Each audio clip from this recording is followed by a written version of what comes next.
안녕하세요. 저는 89학번 사회학과 김선철입니다. 영광으로 생각하고요. 여러 선배님들과 같이 이야기를 나눌 수 있게 돼서 오늘 제가 지금 이제 뭐 4강이 있는데 제가 이제 3강과 4강을 맡았고요. 오늘 좀 커버할 이야기는 세계 기후 위기 대응의 흐름인데 저 같은 경우는 그 소개를 드리자면은 이름은 김선철이고요. 지금 기후위기 비상행동 에서 집행위원으로 지금 활동을 하고 있습니다. 그리고 그 외에도 에너지 노동사회 네트워크라고 뭐 발전노조, 가스공사노조, 한수원노조 등등 그 에너지 관련 노동조합들과 시민단체들이 모여 있는 에너지 단체에서도 활동을 하고 있고요. 제일 요즘 바쁜 거는 멸종조항 서울, 멸종 반란 한국이라고 하는 이 비폭력 시민 불복종 기후 행동하는 모임들에서도 활동을 하고 있어요. 이 무슨 교수라든가 이 강사들의 강의라기보다는 조금 더 이렇게 현장에서 활동하는 좀 그런 문제의식을 갖고서 제가 말씀을 드리려고 하고요. 그 세계의 어떤 기후위기 대응도 되게 다양한 다층적인 게 있어요. 오늘부터 사실 지금 그러니까 5월 30일하고 31일 날 P4G라고 그 Partners for Global Growth 이제 이런 게 있어요. 그래서 녹색 성장을 위한 어떤 파트너십 12개 국가들의 정상회의가 열리는데 이제 오늘부터 그 시민사회 모임이 이제 시작이 됐어요. 그래서 오늘 조금 아까까지 이제 진행이 됐었고 이제 그런 식으로 이제 정부라든가 기업들이 이제 함께 모여서 하는 그런 대응들이 있고요. 또 한편에서는 이 기후 운동, 기후 활동가들이 주도가 돼서 또 이제 외치는 게 있는데 이게 이제 다 모이죠. 그래서 그 올해 11월 말에 스코틀랜드 글래스고에서는 콥26이 열리는데 이제 그런 경우에는 그 UN 무슨 회의 열리는 것처럼 뭐 국가 정상들 쫙 모이고 대기업들 쫙 모이고 NGO들 쫙 모이고 또 되게 급진적인 이제 활동가들까지 이제 다 모이는 이제 그런 자리가 있습니다. 저 같은 경우에는 이제 그 급진적인 활동가들이 모이는 그런 아이덴티티에서 좀 접근을 하려고 하고요. 그렇기 때문에 오늘 제가 드릴 말씀은 어떻게 보면은 이제 지금 세계 특히 이제 미국이라든가 유럽 같은 경우는 지금 한국의 80년대 생각하시면 돼요. 되게 좌익화가 돼 있었고 정치적으로 왼쪽으로 많이 옮겨가 있고 이 기후 위기와 관련해서 특히 지금의 이제 시스템 자체가 이 기후 위기를 만들어냈다라고 하는 이런 문제 의식이 되게 강하고 이 시스템을 넘어서지 않고서는 기후 위기 극복도 어렵다라고 하는 이런 어떤 그 문제 의식이 지금 상당히 많이 퍼져 있는 상태입니다. 특히 이제 젊은 층에서는 한국은 좀 상당히 달라요 분위기가. 저 같은 경우에 이제 미국에서 2019년 말까지 있다가 10월 말에 이제 19년 10월 말에 와서 이제 한 1년 반 됐어요. 한국에 온 지. 근데 한국에 와서 기후운동, 기후위기 비상행동도 같이 하고 이러면서 그러니까 좀 이 다른 감을 많이 느꼈어요. 한국은 되게 뭐랄까요, 좀 정부 주도가 강한 것 같고, 근데 이제 이따가 보시겠지만 그리고 다다음 주에 이제 더 자세히 보겠지만 정부에서 하는 한국 정부의 대응은 지금 되게 부족하다고 하기에도 너무 좀 형편없는 좀 그런 수준이에요. 그래서 뭐 한국은 오래전부터 기후 악당국으로 이렇게 소문이 나 있고 해외에서도 그렇게 이제 알고 있고 저희도 이제 그런 식으로 이야기를 하고 있는데 이런 걸 어떤 식으로 좀 이렇게 푸시를 할 수 있을 것인지에 대해서 좀 관심이 많아요. 해외 같은 경우에서도 보면은 제일 급진적이고 운동이 활발하게 진행되는 데가 그 정부의 기후 정책도 훨씬 더 앞서 나가는 좀 이런 그런 경향을 좀 보여주고 있거든요. 그래서 오늘은 좀 그런 차원에서 그 전반적인 기후 운동의 좀 세계적인 흐름, 유럽이랑 미국을 중심으로 좀 살펴보긴 할 텐데요. 그렇게 볼 것이고 그 전에 일단 좀 기후 위기의 근원적 원인이 이제 무엇인지 그리고 이제 사실 기후 위기 그러면 이제 온실가스, 탄소 배출을 줄여야 된다라고 하는 거기에 좀 많이 초점이 가 있는데 사실 이게 이제 기후만의 문제는 아니잖아요. 이게 기후 생태가 엮여 있는 것이고 모든 것은 다 연결돼 있고 거기에 또 사람도 이제 연결돼 있는 것이고 그래서 좀 그런 부분들 왜 우리가 이런 위기에 도달하게 됐는지 여기서부터 좀 시작을 해서요. 그런 다음에 그 국제사회에서 기후, 그러니까 그 온난화, 지구 온난화, 온실 효과 이거에 대한 문제의식이 80년대 후반에 나와가지고 지금 국제사회에서 뭔가 공동의 대응을 하자 이런 얘기가 나온 게 30년이에요. 근데 이제 그 30년 동안 이제 국제사회에서 이런 저런 걸 이제 많이 해봤었는데 그 어디까지 와 있는지 우리가 지금 그래서 사실 아시겠지만 더 나아진 거 하나도 없거든요. 계속 상황은 악화됐어요. 그러니까 지금까지의 어떤 대응 방식이라고 하는 거는 이제 실패를 했다라고 밖에 결론을 내릴 수 없는 좀 그런 상황인 거고 그래서 좀 그 부분을 살펴볼 거고요. 관련해 가지고서 기후 정의라고 하는 개념이 있어요. 저 같은 경우에는 기후 운동가라고 이제 스스로 정체화하지 않고 기후 정의 활동가라고 하고 있는데 요새 이 기후 정의가 무엇인지에 대해서 좀 살펴보도록 할게요.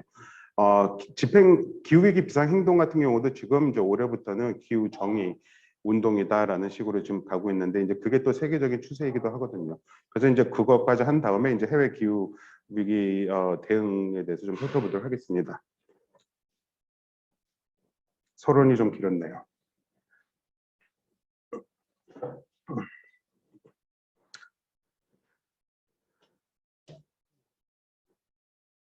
제가 어떻게 조정할 수 있죠? 아, 네.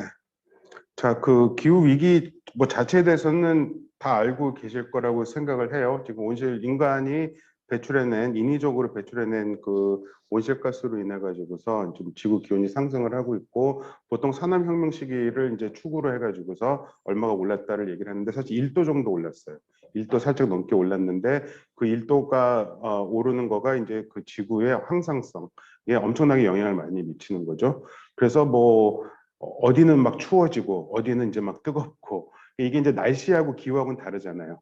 날씨하고 기후는 다르고 이 기후 자체가 이제 뭐 대기의 흐름에서부터 모든 게 다 변화하면서 예측할 수 없는 그런 어떤 그 기후 그러니까 이상 우리가 기후라고 부르는 이런 현상들이 이제 훨씬 더 잦아지는 방식으로 지금 나타나고 있는 거죠. 그래서 뭐 가뭄이라든가 산불 해수면이 상승이 되고 홍수 점점 더 커지고 있고 이게 또 시간이 또 달라지고 있고 그리고 그 남극과 북극에서의 이제 얼음이 이제 녹아내리는 좀 이런 문제들이 많이 이야기되고 있는 부분들이고요. 그래서 이제 좀 기후 생태 위기 원인과 사회적 결과에 대해서 좀 살펴볼게요.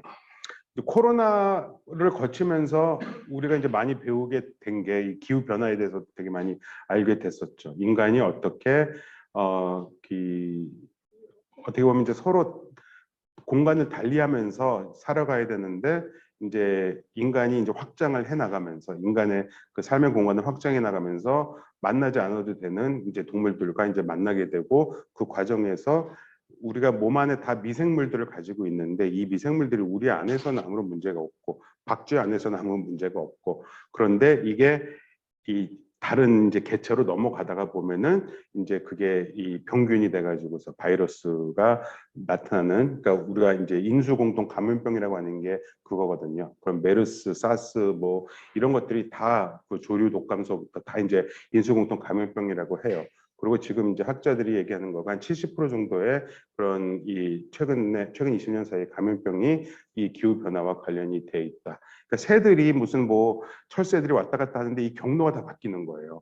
그러니까 없어야 될 때 이 동물이 없었던 지역의 동물들이 이제 나타나게 되고 그러다 보니까 이제 동물들 그러니까 서로 간에 어떤 교류가 없었던 동물들끼리 이제 만나게 되고 이러는 거고. 근데 이제 여기서 가장 결정적인 역할을 하는 거가 인간이라고 하는 것이죠. 인간이라고 하는 거고 뭐 다 아는 것이겠지만 이제 몇 가지 통계입니다.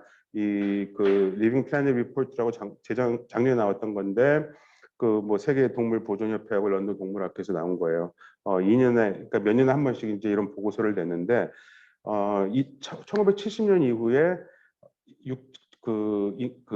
지구 위에 척추 동물의 68%가 멸종했다고 해요. 근데 그 2년 전에 나왔던 보고에서는 60%가 멸종했다고 했어요. 2년 사이에 8%가 더 멸종을 한 거예요. 하루에도 지금 이제 수백 종이 이제 멸종이 이제 되고 있는 거고 일단 그런 상황. 이라는 거고요. 그리고 이 습지가 이제 없어지고 있는 거. 습지가 이제 이 온갖 그 생물 다양성의 이제 보고인데 그것들이 이제 없어지고 있는 측면. 그리고 또 습지라고 하는 거가 갯벌도 그렇지만 어마어마한 탄소 흡수, 자연 흡수 탄소원, 그 흡수원이에요. 근데 이런 부분이 이제 개발을 하고 이러면서 이제 점점 더 없어지고 있는 거예요. 그러니까 온실가스 인간이 만들어내서 뿜어내는 것뿐만이 아니라 인간이 이 자연에다가 콘크리트 바닥을 만들고 이렇게 되면서 자연적으로 흡수하는 것들이 지금 없어지는 거니까 이제 문제가 더 증폭이 되는 것이죠. 근데 이제 이런 게 결국은 다 인간 중심주의, 인간과 자연, 그러니까 생태주의에 대해서 전에 이야기하셨을 거잖아요. 근데 보통 우리가 환경 뭐 이러면은 환경을 어떤 그 뉘앙스가 있냐면은 사람이 뭐 이렇게 환경을 관리한다, 매니지먼트에 좀 관점이 있어요. 그래서 우리가 어떻게 환경을 잘 관리하면서 우리가 잘 살아갈 것인가, 상당히 인간 중심주의적인 관점이 있는데 생태주의적인 접근이라고 하는 것은 인간을 중심에 놓는 게 아니라 인간을 이 생태 시스템의 한 부분으로 놓는 것이죠. 그렇기 때문에 우리의 필요에 의해서 주변을 다 막 우리 마음대로 어떻게 고치고 개발하고 이러는 게 아니라 우리가 그 안에서 한 부분으로서 보다 겸손한 마음으로 어떤 식으로 같이 조화를 이루면서 좀 살아갈 수 있을 것인가라고 하는 좀 그런 관점이라고 볼 수가 있습니다. 그러니까 사실 어떻게 보면 기후 생태 위기 이거를 극복하는 데 있어서 이걸 대면하는 데 있어서 가장 중요한 원칙이 이제 그 부분이 아닐까라는 생각이 들어요. 넘어가도록 할게요. 잘 안 넘어가네요. 네. 그다음에 그냥 이제 사진들이에요. 인간이 이제 어떤 식으로 이 자연을 그냥 훼손해 왔는지 인간의 필요에 따라서. 제가 미국에서 오래 살았었는데 미국 그 중서부 같은 데 가보면 시카고라든가 뭐 그 아이오와 이제 미 중서부 가면요. 7-8시간 차를 타고 가면 바깥 풍경이 똑같아요. 다 옥수수 밭이에요. 근데 그 옥수수 중에 인간이 먹는 건 하나도 없어요. 지금 인간이 경작하고 있는 곡물의 70%는요, 인간이 먹기 위해 키우는 그 동물을 먹이기 위한 사료예요. 사료. 근데 그것이 지금 어떻게 보면은 이 자연 훼손에, 그러니까 그 이 생태계 파괴의 가장 큰 주범, 아마존에서도 그렇고 좀 그런 상황이고요. 다음으로 넘어갈게요. 그러니까 이제 이거가 지금 이제 공장식 축산에 대한 문제 제기 많이 나오고 이 기후하시는 분들 과학자들이 하는 얘기가 인간이 한 개인이 우리가 한 개인으로서 기여할 수 있는 가장 효과적인 방법은 고기를 안 먹는 거라 그래. 고기를 덜 먹거나. 그러니까 우리가 무슨 뭐 플라스틱을 덜 쓰고 뭐 텀블러 들고 다니고 저도 그런 거 다 합니다. 차도 이제 팔고 차 없이 살고 이제 뭐 이러고 있는데 그런 것보다 이제 더 효과가 큰 게 이 고기를 덜 먹는 건데 그 이유가 이 고기를 키우기 위해서 필요한 어마어마한 이 땅, 이 사료 재배에 대한 것과 그다음에 또 공장식 축산을 하면서 소 같은 경우 양도 그렇지만 이 뭐 트림을 하고 방구 끼고 이게 저도 처음에 농담인 줄 알았는데 이게 장난이 아닌 거예요. 그래서 나오는 이제 배출되는 메탄이라고 하는 거가.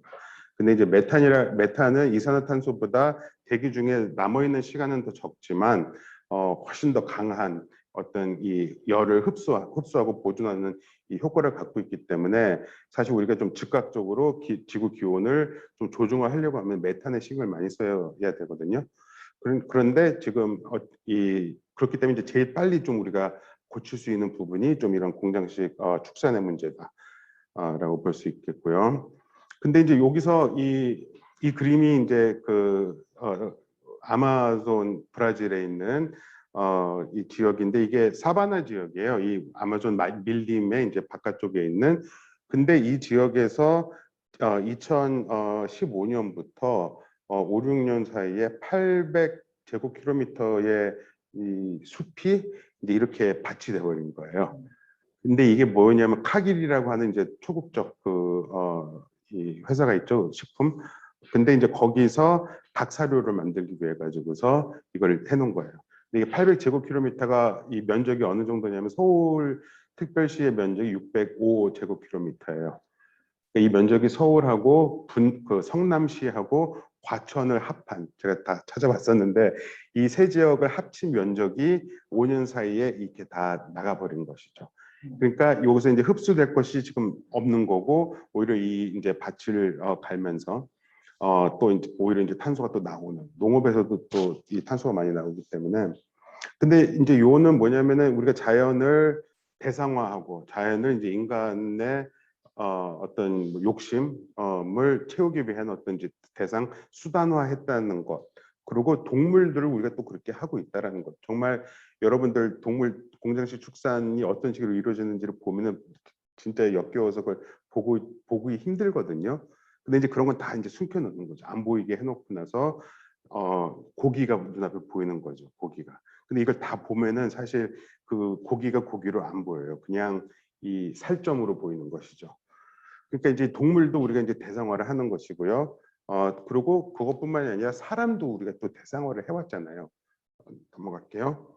그래서 이제 아까도 말씀드렸지만 이제 산업혁명 시기부터 우리가 이제 기점으로 삼는데 지금 측정에 그 저 때는 무슨 아무런 노동법, 뭐 인권 이런 개념이 없었을 때잖아요. 그야말로 자유 시장주의 영국에서 산업혁명 시기 때 그래서 이제 아동 노동, 뭐 여성 노동 이런 게 엄청 났었고 그야말로 이 착취가 무엇인지를 제대로 이제 보여줬었던 그렇기 때문에 그런 배경에서 뭐 사회주의라든가 이제 좀 이런 좀 반자본주의적 경향이 생겨나고 이게 타협이 되는 과정에서 뭐 노동권 개념, 뭐 8시간 어, 노동 뭐 등등등 이제 이런 개념들이 나왔던 것이죠.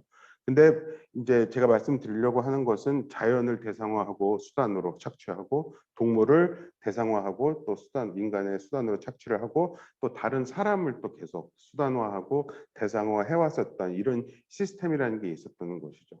그리고 이 시스템이 이 돌아가기 위해서는 그런 파괴와 착취라고 하는 것을 피할 수가 없었다는 거예요. 그러니까 이걸 이제 어떻게 변화시켜야 될 것인가? 이것이 변화되지 않고서 이게 이제 기후 위기의 원인인데 이것이 변화되지 않는 상황에서 기후 위기 대응이 될 수 있을 것인가라고 하는 이제 그런 물음들이 나오는 거예요. 이 여기 계신 분들은 잘 안 보이실 것 같은데 이게 이제 울산 공업센터 기공식이에요. 1962년 2월 3일 이제 국가재건 최고회의 아직 대통령 되기 전이죠. 박정희가 이제 썼던 건데 그냥 맨 아래만 얘기 읽어 드릴게요. 제2차 산업의 우렁찬 건설의 수레소리가 동해를 진동하고 공업 생산의 검은 연기가 대기 속에 뻗어나가는 그날엔 국가와 민족의 희망과 발전이 눈앞에 도래하여 있음을 알 수 있는 것입니다. 이제 되게 가난했을 때 이 어떤 공장에서 이렇게 사실 요 전에 맨체스터를 영국을 또 갔었대요. 그래서 이제 이 공단 지역에서 막 이런 걸 보면서 저기 희망이야 이제 이런 걸 보고 왔겠죠. 이 근대화의 어떤 상징처럼 돼가지고서. 근데 문제는 그때는 그것이 희망이고 문제를 해결해 줄 거라고 생각을 했었는데 지금에 와서는 이제 한국과 이 뭐랄까 이제 기후 위기라고 하는 그것에 이제 엄청난 기여를 하는 이제 그런 역할을 했다는 겁니다. 한국 같은 경우에 제일 잘 나갔을 때는 그 세계 온실가스 배출량이 7위까지 있었어요. 지금 이제 9위인데, 그러니까 뭐 그 한국의 경제 생산이라고 하는 거가 뭐 이제 뭐 10대 뭐 10몇 대 이제 뭐 GDP 뭐 이런 얘기를 하고 있는데 또 엄청나게 제철, 석유, 뭐 화학 이런 쪽으로 고탄소 배출 산업이 강해요. 이게 이제 정부 입장에서는 지금 딜레마인 거죠. 그러니까 기후 위기 대응을 하고 탄소 중립을 하겠다라고는 했는데 그러려고 하면 이런 거를 포기를 해야 되는 것인지 사실 이 생산을 감축해야 되는 지금 그럴 생각은 못 하고 있는 거거든요. 이제 거기 이 부분은 제 다음 강의에서 좀 더 구체적으로 살펴보도록 하겠습니다. 어떤 사회적 결과가 있느냐? 뭐 불평등입니다. 지금 기후위기 비상행동도 그렇지만 기후위기 이야기할 때는 항상 기후위기와 불평등이 쌍으로 나와요. 쌍으로 나와요. 이게 전 세계적으로도 그렇고 한국에서도 그렇고. 근데 한국에서는 뭐 사회 안전망, 불평등에 대한 대책이 이제 사회 안전망인데 지금 이제 이 불평등의 정도가 옥스팜에서 나온 건 사실 되게 소득을 중심으로 보기 때문에 자산이 빠져 있기 때문에 되게 좀 제한적이긴 해요. 하지만 그러니까 미국 같은 경우에는 3명의 부자가 제일 돈 많은 3명의 부자가 하위 50%의 뭐 몇 배 이런 통계가 쫙쫙 있거든요. 한국은 그런 게 없는 것 같아요. 그런 통계 자료가 공개가 안 돼가지고서. 근데 어쨌든 지금 뭐 전 세계적으로 이 불평등이 한마디로 자본주의 시스템을 위협하는 정도까지 왔기 때문에 뭐 IMF라든가 월드뱅크라든가 이런 데조차도 불평등을 어떻게 해소해야 될까 이런 얘기를 하고 있는 거예요. 이 구매력이 떨어질 수밖에 없기 때문에 이게 재생산이 안 되는 이런 문제들이 있고 또 이 과정에서 지금 또 코로나 상황에서도 많이 나왔었지만 여성의 노동 이 돌봄 노동이 이제 새롭게 이제 조명을 받고 있죠. 그 전까지는 무슨 공장에서 무슨 생산직 노동만이 노동인 것처럼 생각이 됐었는데 이제는 진짜 우리에게 필요한 필수적인 노동이 무엇인가, 그리고 그건 이제 부분 노동이었죠. 노동을 했지만 전혀 그 가치를 인정받지 못했었는데 이런 부분들을 중심으로 어떻게 다시 경제를 만들어 볼까, 이런 게 이제 지금 세계적으로 되게 많은 이야기들이 되고 있습니다. 한국에서도 마찬가지고요. 이거 그냥 뭐 사진들입니다. 그냥 이 지금 우리가 당면하고 보고 있는 이 어떤 대비 같은 것들, 담 하나 사이에 두고 되게 이제 동네가 이제 달라지고 뭐 이런 것들이 있고요. 요거는 지금 텍사스 전력난이 있었잖아요. 지난 2월 달에. 근데 일단 그 전력난이 온 것 자체가, 텍사스 가보신 분들 알겠지만 거기는 거의 무슨 열대라고 하긴 그렇지만 되게 이제 더운 지역이에요. 저는 또 아틀란타에서도 오래 살았었는데 거기도 한 번 2013년에 눈이 반인치가 왔어요. 그러니까 반인치라고 하면 1cm 정도 조금 넘게 온 거였는데 3일 동안 도시가 마비됐어요. 왜냐면은 그 눈이 온다는 걸 그러니까 눈에 대비하는 이 뭐라 그래요, 뭐 제설차라든가 이런 게 아무것도 없었던 거예요.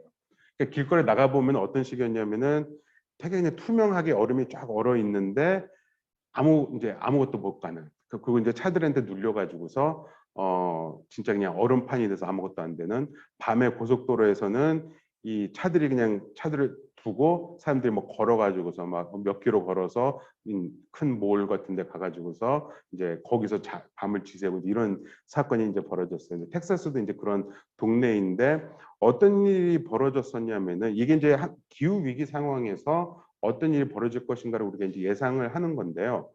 어떤 일이 벌어졌냐면 이제 텍사스에서 그걸 알고 있었어요. 이게 전기가 부족할 거라고 하는 거를. 그래서 동네마다 조금씩 이제 단전을 이제 이 순환하면서 단전을 하겠다고 했어요. 근데 어떤 결과가 나왔냐면은 요 왼쪽 위에 사진을 보시면 아시겠지만 이 주거 지역, 특히 이제 가난한 주거 지역 같은 경우는 전기가 아예 끊겨버리고, 그 대신 이 도심, 여기는 사실 사무실들이 많은 데이기 때문에 밤에는 그냥 불 꺼도 되는 데거든요. 호텔이라든가 이런 데 빼놓고는. 근데 여기는 또 아예 또 불야성을 또 켜놔가지고서 이게 엄청나게 문제가 됐어요. 네. 근데 이게 지금 되게 상징하고 있는 게 뭐냐면은 결국 기후 위기가 온다고 했을 때 우리는 흔히 우리 모두의 문제야라고 얘기를 하는데, 깨놓고 얘기해서 우리 모두의 문제가 아니라고 하는 거. 이따 기후 정의 얘기할 때 다시 말씀드리겠는데, 이때 죽은 사람들이 수십 명인데 죽은 사람들은 전부 다 가난한 집 사람들이었어요. 단전, 단열, 이게 안 되는 집들이었기 때문에 훨씬 더 추웠었고, 집안에서 뭐 이런 그 바비큐 이 차콜 태우다가 추우니까 이제 뭐 중독 걸려서 이제 죽고, 집안에서 자다가 이제 저체온 중으로 죽고, 이제 이런 일들이 이제 벌어졌었고, 근데 여유 있는 사람들은 어떻게 했었냐면은 전기가 들어오는 동네로 다 갔단 말이에요. 호텔들이 난리가 아니었어요. 그러니까 무슨 인 뭐 이런 거 한 5, 60불 들어갈 수 있는 거가 999불에 있는 게 또 트윗으로 누가 올려가지고서 또 바이럴하게 이제 돌아다닐 정도로. 그리고 이제 텍사스의 이제 상원 의원이었던 테드 크루즈는 캔쿤으로 또 비행기 타고 날아갔어요. 그랬다가 엄청나게 욕 먹고 그 다음날 또 돌아와서 어디 가서 이제 또 뭐 자원봉사한답시고 또 이제 카메라 앞에 이제 좀 서고 이랬다가 이제 욕 먹는 일도 벌어지고. 근데 이게 이제 기생충 영화 보셨겠지만 저는 기생충을 보면서 어떻게 봤냐면 그 마지막 그 하이라이트 부분에서 비가 엄청 쏟아지는 날, 송강호의 가족이 이제 술판을 버리고 이제 막 몰래 놀고 있잖아요. 그러다가 이제 집주인이 이제 비가 너무 많이 와서 돌아오고 도망가고, 서스펜스가 아주 많았죠. 그리고 이제 계속 내려갔는데 갔더니 그 집은 그냥 다 동네가 물에 잠겨 있어서 이재민이 돼버려요. 그죠? 그런데 그 주인 집은 와가지고서 비가 쏟아지는데 비 때문에 피해를, 그러니까 여행을 못 그러니까 밖에서 뭐 이제 텐트 치고 야영을 못했지만 와가지고서 애는 또 이제 텐트에서 놀겠다고, 그러니까 비가 쏟아지는데 또 텐트 들어서 놀게 하고, 이제 둘은 또 이제 그 거실에서 누워서 창으로 애들을 보면서 여유를 부리고 그거를 즐길 수가 있잖아요. 이게 이제 그 기후 위기 상황이 됐을 때 우리가 예측할 수 있는 거거든요. 그러니까 여유가 있는, 경제력이 있는 개인들, 가족들, 나라들은 이 적응할 수 있는 역량이 있어요. 근데 그것이 없는 사람들한테는 이거는 지옥이 되는 거예요. 그렇기 때문에 지금 해외 그 기후 위기 대응할 때 또 살펴보겠지만 이제 최전선 커뮤니티라고 해요. 영어로는 프론트라인 커뮤니티. 뭐냐면은 기후 위기, 기후 재앙이 닥쳤을 때 가장 최전선에서 그 피해를 몸으로 받아내야 되는 사람들. 그러니까 이 사람들에 대해서 어떻게 우리가 이제 대응을 할 것인가, 준비를 할 것인가. 이거가 기후 위기 대응의 되게 중요한 부분이에요. 그리고 불평등이라고 하는 게 중요한 이슈로 지금 나오는 부분이고. 넘어가도록 하겠습니다. 뭐 노동자들도 마찬가지죠. 그래서 작년에 이제 처음으로 그 라이더들 여름에 이제 폭염 상황에서 이제 뭐 대책을 마련해라 뭐 이런 문제가 있고, 또 뭐 석탄 발전소 같은 건 지금 다 없어져야 돼요. 빨리 문 닫아야 되는데 지금 정부는 지금 한국에서 또 계속 짓고 있죠. 7개가 이제 새로 가동이 될 거예요. 곧 하나는 지금 건설 중이고, 근데 거기 일하는 노동자들은 그럼 어떻게 해야 되는지. 일자리 잃는 거잖아요. 근데 그들에게 희생을 하라고 할 수는 없는 거거든요. 또 그러니까 이제 이런 부분들이 이제 어떻게 될 것인지, 그리고 당장에 이 폭염, 뭐 폭한 이런 상황에서 특히 이제 거리에서 다니는, 사실 여유 있는 사람들은 에어컨 틀어놓고 안에 있고 에어컨이 있는 차를 타고 다니면 되는데, 뭐 건설 노동자들이라든가 길바닥에서 이제 일을 해야 되는 뭐 검침원이라든가 이거는 감당이 안 되는 거예요. 한국은 그나마 나은 편인데 사실 이제 또 다른 더운 나라들은 이게 더 심한 문제이고, 이제 이런 거에 대해서 우리가 이제 어떻게 대응할 것인가의 문제가 되게 중요한 것입니다. 자, 그러니까 이런 게 이제 이 불평등하고 이제 기후위기가 어떻게 엮여 있는가를 봤고요. 이제 국제사회에서 아까도 말씀드렸지만 뭘 해왔나. 아까 말씀드렸던 이제 온실 효과의 과학성이 이제 인정이 됐던 게 이제 1988년 요때를 잡아요. 제임스 한센이라고 나사의 과학자였는데 이제 되게 새로웠던 정보였어요. 이때. 사실 저희 대학 다닐 때 이런 거 전혀 모르고 저도 모르고 있었는데 이 뉴욕타임스에서 이제 일면으로 이렇게 나왔었고, 온실 효과와 지구 기온 상승 사이에 인과관계가 있다라고 하는 것이 이제 받아들여지게 됐고요. 이 제임스 한센 박사는 그 이후에 활동가가 됐어요. 지금도 이제 일을 하고 뭐 그 연구를 하고 계시지만, 그래서 무슨 데모 있으면 가서 또 연행되고 이런 일들을 하고 있고요.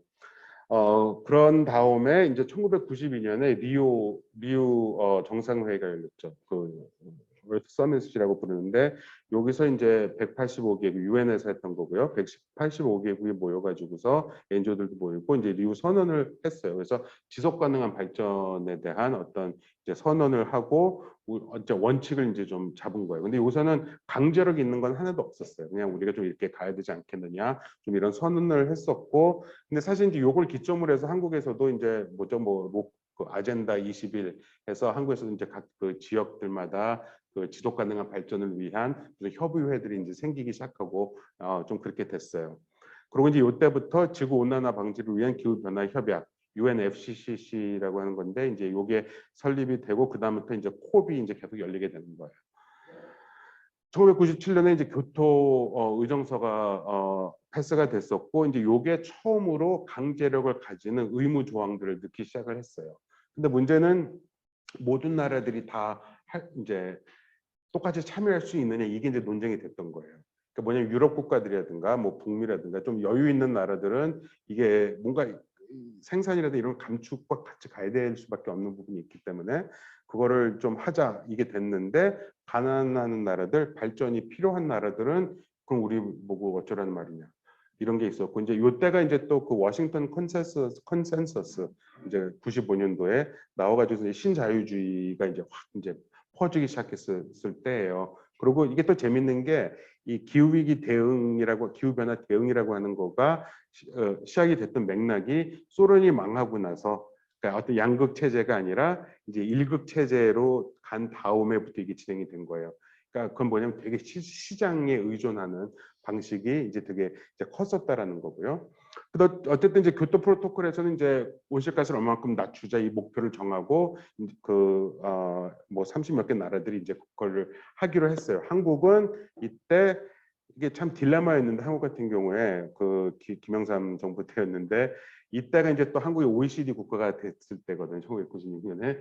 그래서 우리는 선진국 이러고 좋아하고 있었는데, 여기 가서는 우리는 또 이제 개발도상국으로 좀 지정을 해줘 해가지고서 한국은 이제 그 의무에서 또 빠졌어요. 음에서 빠졌는데 나중에 중국도 빠지고 미국도 안 한다고 하고 이래가지고서 사실 유야무야 된 게 있었지만 이제 이 경험을 바탕으로 해서 이제 파리 기후 협약이 이제 맺어지게 되면서 좀 더 강력한 이 대책이 나오게 됐었죠. 그래서 이제 파리 협약에서는 2100년까지 섭씨 2도로 무조건 우리가 억제 목표를 세우고 최대 1.5도까지 이제 지구 기온 상승을 막자는 거예요. 근데 지금 그 올해 초에 나왔던 보고에 따르면은 이게 뭐 측정하는 데 따라서 조금씩 다른데 이미 그 1.2도가 올랐다라고 하는 가장 많이 잡은 거는 그게 있어. 그럼 뭐냐면은 앞으로 우리가 이 1.5도가 목표일 때는 0.3도밖에 안 남은 거거든요. 그러니까 한마디로 지금 이제 망하는 길로 지금 우리가 좀 가고 있는 상황인데 어쨌든 이런 목표를 하고 모든 당사자국들이 200개에 가까운 나라들이 이제 이건 다 조인을 한 거예요. 근데 그 사람들을 이제 가난한 나라들, 부자 나라들 이걸 다 그 올라타게 하기 위해서 어떤 식으로 했냐면은 이제 선진국들 잘 사는 나라들한테는 이제 너네들의 책임을 더 준 거죠. 너네들 여태까지 착취도 많이 했고 그리고 또 옛날에 너네 많이 온실가스 뿜었잖아. 이제 그 책임을 주는 거예요. 그러니까 지금 이제 중국이 세계에서 제일 온실가스 배출이 많은 나라인데 누적 배출량으로 보면은 아직까지 미국과 유럽보다 떨어져요. 그러니까 이런 문제들이 이제 있는 거죠. 인도네시아 같은 경우, 이란 이런 나라들이 지금 온실가스 배출이 확확 뭐 늘어나고 있는데 누적은 상당히 좀 낮은 편. 한국은 둘 다 무시 못하는 이제 그런 상황이에요. 한국 같은 경우에는. 그래서 이제 이런 식으로 이제 목표를 이제 정했었고 5년마다 그러니까 2050년까지의 장기 저탄소 발전 계획 마련하자. 그리고 5년마다 온실가스 감축 계획을 정하자. 근데 그 원칙은 새로 만들 때마다 조금 더 이렇게 앞으로 나갈 수 있는 좀 이런 계획. 이게 이제 NDC라고 하는 거예요. 근데 이제 문제는 여기에 기업들이 어마어마하게 이제 끼어든다라는 거예요. 근데 이제 기업들 같은 경우에는 사실 기업들이 이 원흉이잖아요. 사실 이 그 탄소 배출의 원흉인데 특히 이제 화석 연료 기업들도 그렇고 근데 이제 얘네들은 어떻게든지 또 뭔가 그러니까 자기네들의 이윤을 타협할 수는 없는 거잖아요. 기업 입장에서는. 그래서 이제 온갖 이제 빠져나갈 구멍을 만들고 이제 이런 이 사바사바가 사실 지금도 지속이 되고 있는 좀 그런 상황입니다. 이 부분 좀 이따 들어갈게요. 이게 파리협정 이건 전문인데 잘 안 보이시죠? 근데 여기서도 그냥 몇 가지 이 외무부에서 외교부에서 번역을 한 건데 번역이 사실 좀 엉망이에요. 근데 이제 여기서 전문에서 나오고 있는 거가 이제 온실가스 줄이는 게 있는데 그 방법론 같은 건데 여기서 뭐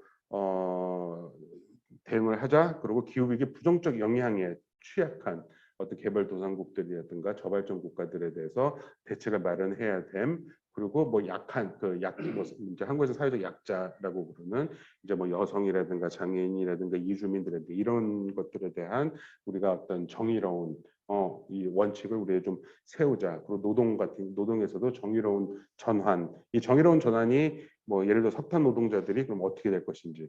한국 같은 경우에는 또 이제 그 전기 자동차가 많이 이제 전기 자동차로 가야 되는데 전기 자동차로 가면은 그러면은 사실 기아, 현대 뭐 이런데 정규직 노동자들은 큰 문제는 없거든요. 근데 이게 협력업체들 왜냐면은 엔진이 없어지니까 엔진이 부품의 절대량인데 그러니까 한 30% 넘게가 최소 30%가 이제 노동력이 빠진다고요. 그래요. 그럼 이제 어떻게 할 것인지 이제 이런 것들에 대한 이제 원칙을 이제 정해 놓은 거예요. 그래서 이제 정의로운 전환 이야기를 하고 모든 차원 정부 조직과 다양한 행위자 당사자들의 참여를 통해서 각국에서는 이제 기후위기 대응을 해라라고 하는 이제 이런 부분이 합의가 된 것입니다. 그런데 3년 후에 IPCC 그 이제 1.5도 특별 보고서라는 게 있어요. 이 IPCC라고 하는 거가 그 이제 과학자들 이제 UN이랑 UNFCCC랑 뭐 영어 약자가 좀 많은데 뭐 다 외우실 필요는 없습니다.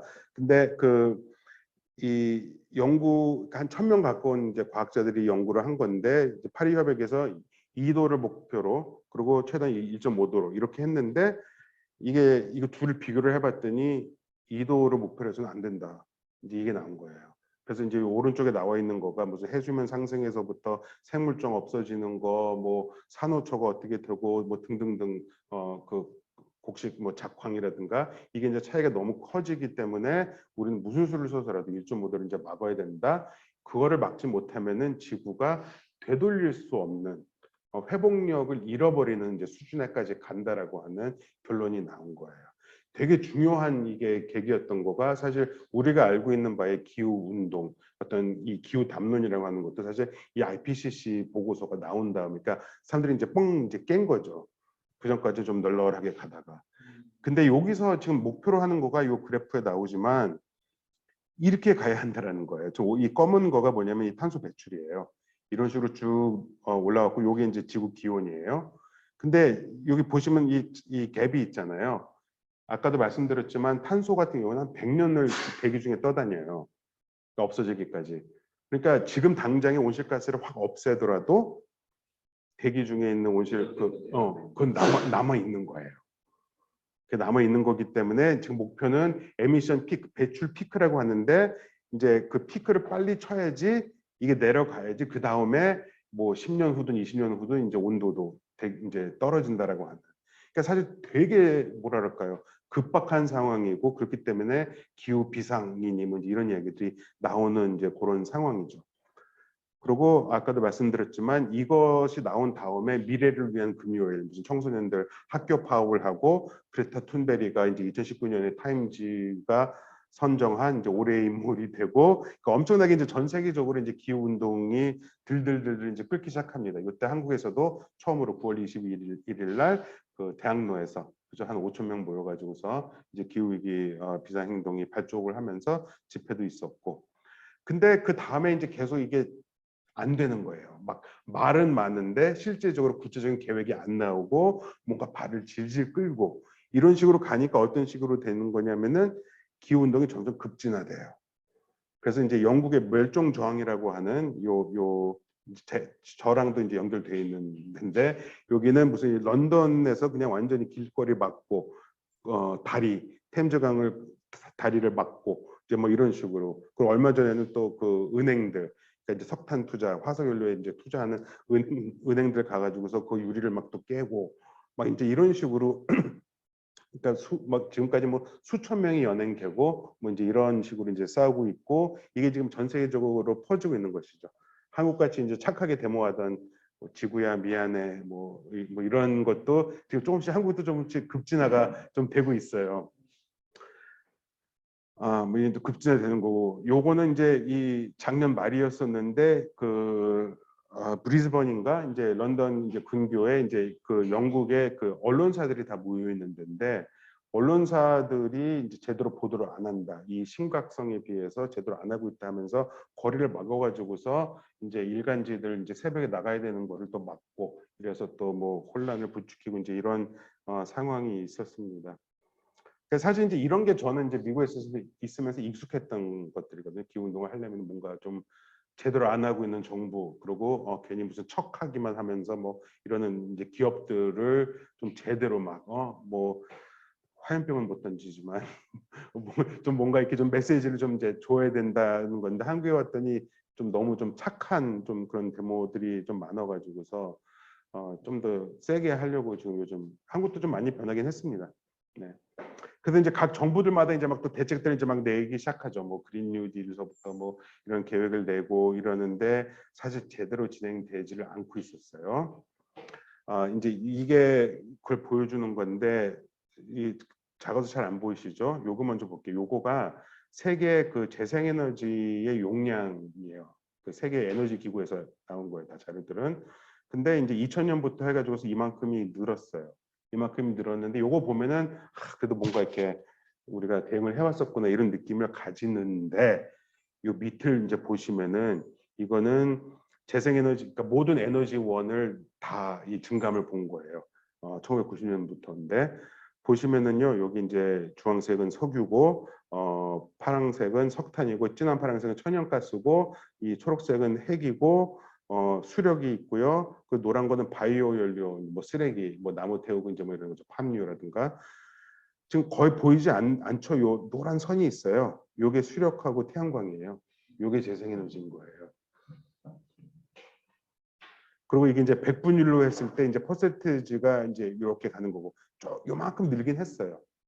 근데 문제는 보시면 아시겠지만 절대량에 있어서는 지금 뭐 재생 에너지가 늘었다고는 하지만 석탄도 계속 늘었던 거예요. 석유도 심지어 석유도 늘었었던 것이고.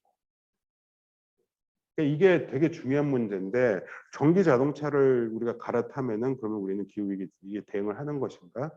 지금 아니거든요. 왜냐하면은 전기 자동차가 중요한데 우리가 다 전기 자동차를 타야 되는데 이 전기 자동차가 내연 기관차를 대체해야 돼요. 무슨 말씀인지 아시겠죠? 그러니까 내연 기관차를 안 타고 전기 자동차를 타야 되는데 지금 상황은 어떤 상황이냐면은 정부에서 이제 코로나 상황에서 특히 경제가 안 좋으니까 내연 기관차도 다 무슨 세금 혜택 주고 이래가지고서 그 한국에서 지금 지난 몇 년 사이에 그 뭐죠 전기 자동차 판매가 꽤 늘었어요. 근데 제일 많이 늘었던 게 2018년이에요. 왜냐면은 정부에서 이제 이 뭐죠 그 세수 혜택을 줬었기 때문에. 근데 이제 그게 떨어지니까 2019년에는 또 떨어졌어요. 근데 이제 코로나 상황에서 내연기관차에다가 또 이제 그 혜택을 주니까 내연기관차도 확 늘고. 그러니까 정리를 하자면은 그 전기 자동차 판매가 많이 늘었는데 내연기관차 판매 속도가 더 빨라요.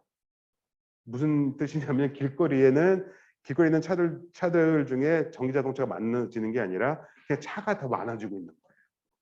이건 온실가스 배출 감축에 아무런 도움이 안 되는 거죠. 그죠? 또 하나는 전기 자동차에 들어가는 전기를 뭐로 만드느냐. 이거 정말 중요한 거거든요. 근데 지금은 석탄 발전해서 나온 전기를 가지고서 넣으면은 그거는 차를 굴릴 때는 이제 탄소 배출이 없지만 기름 태우는 게 아니기 때문에. 근데 사실 그 생산 과정을 보면은 전기 자동차가 훨씬 더 이 탄소 배출량이 높아요. 그러니까 이게 몇 년을 타야지 이게 상쇄가 되는 이제 그런 효과가 있어요.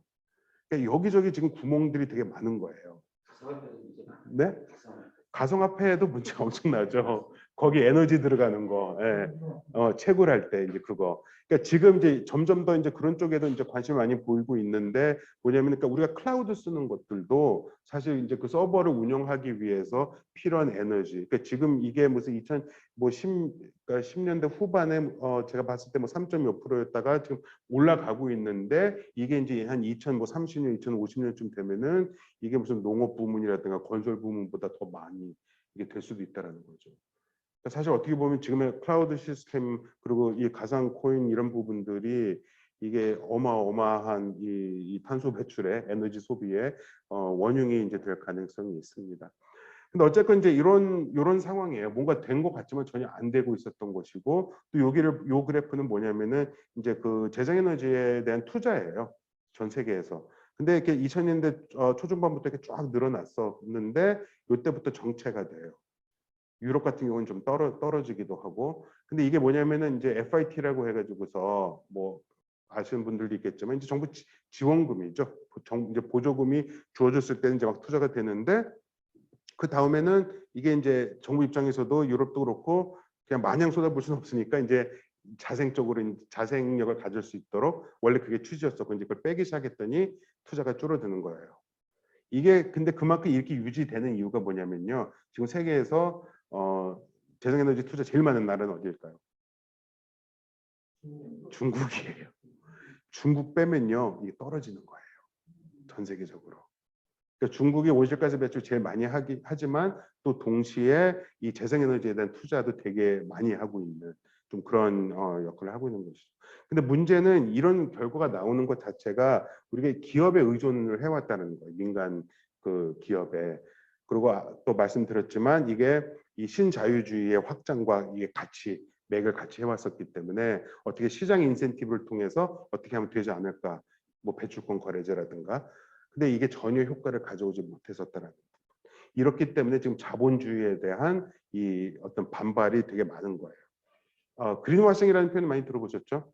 이제 그린워싱이라고 하는 거가 정부나 기업 등이 실질적인 정책 뭔가를 하기보다는 뭔가 이렇게 포장하는 뭐 이런 거죠. 얼마 전에 최종우 포스코 회장이 포스코가 참고로 한국 온실가스 배출 12%를 맡고 있어요. 그러니까 이제 1위 기업인데 사람도 많이 죽죠. 산업재해로, 노동재해로 이제 사람도 많이 죽고 그러는데 그 사람이 이제 무슨 환경부에서는 고고 챌린지에 나와가지고서 자기는 텀블러 들고 다니고 일회용기를 안 씀을 통해서 탄소 저감에 기여하겠다 이런 얘기를 하고 있단 말이에요. 근데 이게 어처구니가 없는 거잖아요. 사실 그러니까 한국에서 에너지 소비, 탄소 배출이라고 하는 거가 가정용 우리가 전기를 다 이런 집까지 여기도 포함해서 전기를 다 끊어버린다고 하더라도 이것이 전체 탄소 배출에 영향을 미치는 게 10% 내외예요. 쓰레기도 그렇고 이게 다 산업이거든요. 산업하고 이제 발전. 그래서 나오는 것인데 이 포스코 회장이 이제 막 자기도 이제 뭐 이런 챌린지에 동참했다 하면서 되게 이제 친환경적인 것처럼 얘기를 하는 거잖아요. 사실 온실가스 배출을 감축하려고 하면은 자기네들이 뭔가 대책을 세워야 되는데 그거는 안 하면서 왜냐하면 돈은 벌어야 되기 때문에 이제 이런 게 이제 그린워싱의 문제라고 하는 거죠. 대표적인 게 이제 BP예요. BP가 이제 브리티시 페트롤리움이라고 해서 정말 이제 백몇십 년 된 이 제국주의 영국의 그 석유 회사였는데 이게 이제 2000년대 들어서면서 요 오른쪽 요런 모양으로 바뀌어요. 되게 그린하고 뭔가 이렇게 그저 친환경적인 걸로 이름도 바꿨어요.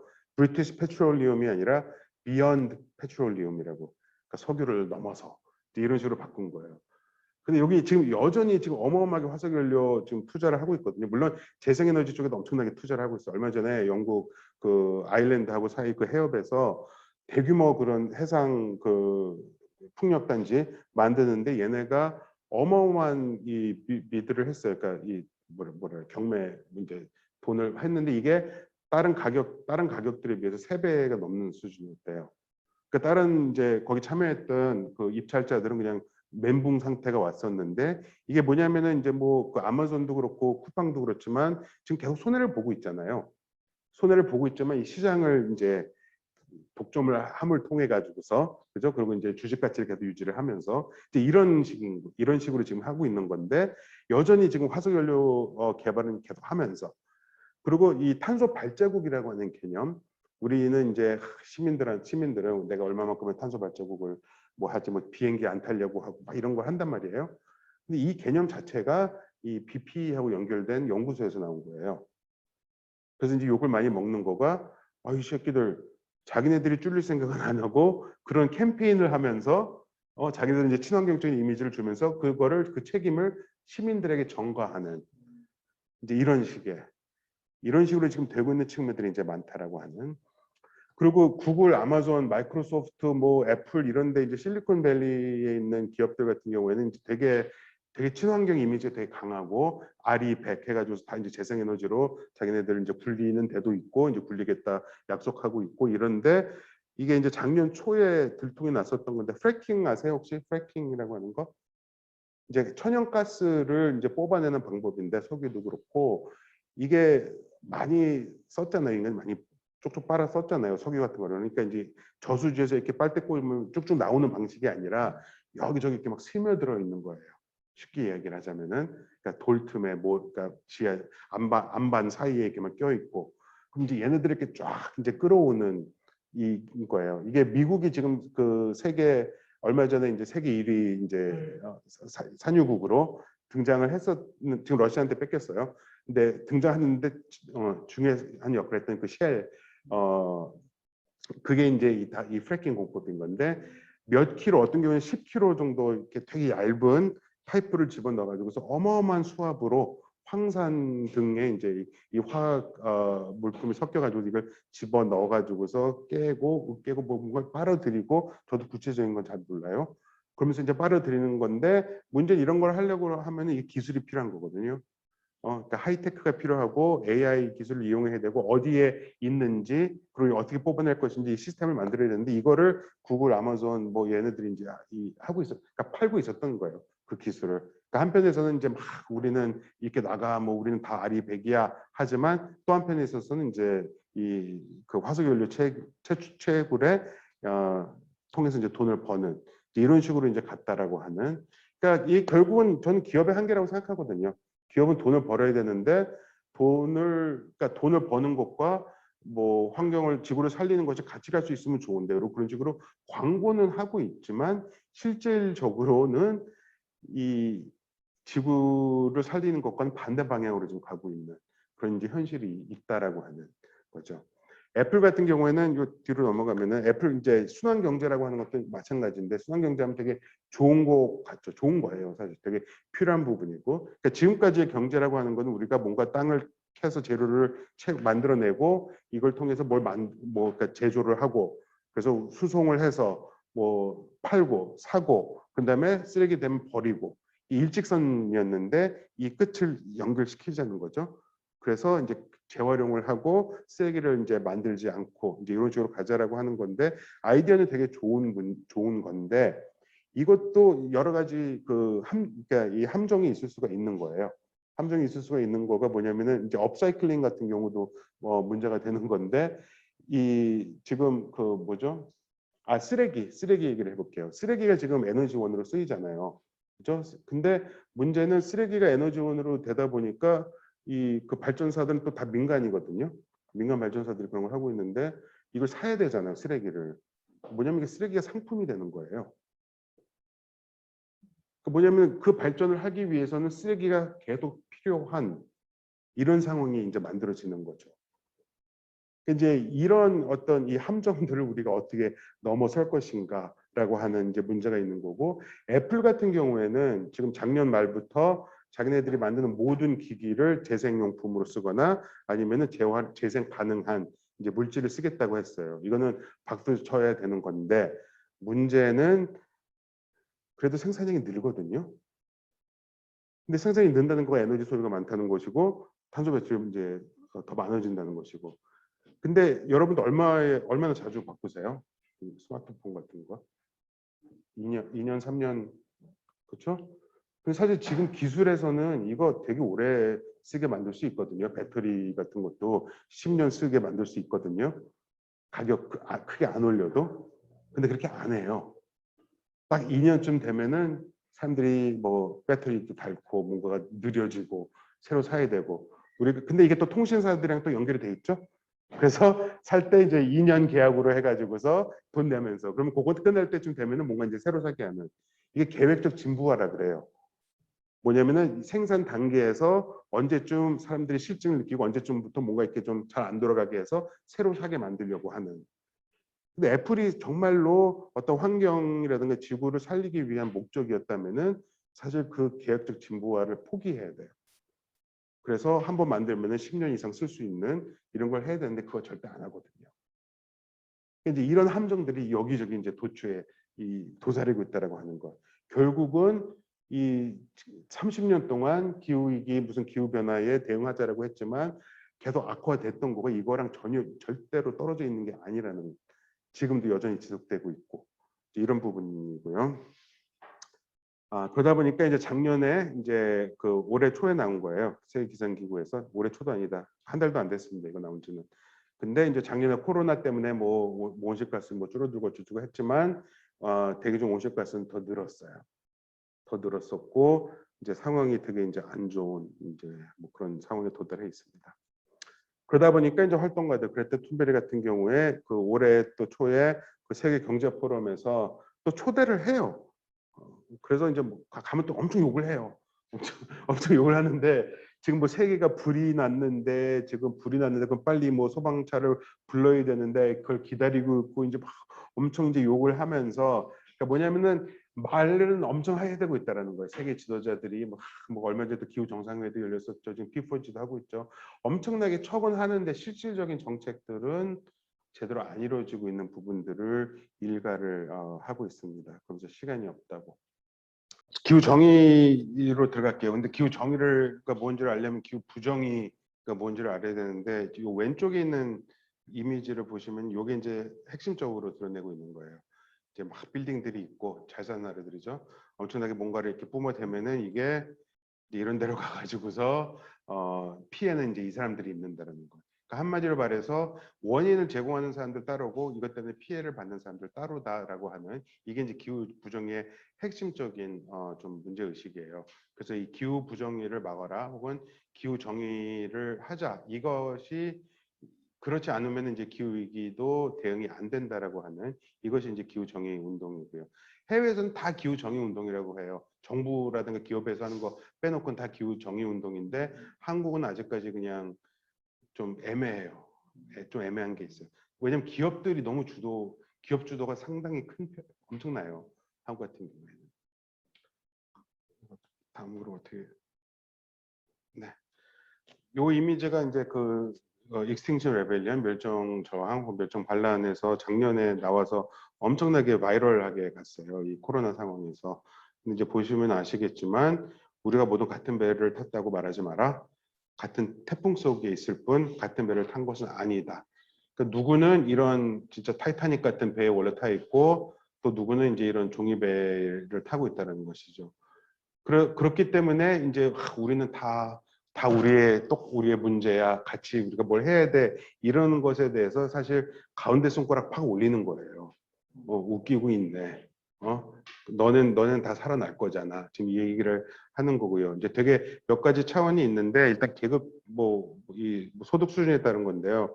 이것도 이제 옥스팜에서 나온 거예요. 왼쪽에 보면은 전 세계 소득 분배예요. 상위 10%가 전체의 52%의 소득을 가져가고 있고요. 하위 50%는 전체의 8%를 가져가고 있습니다.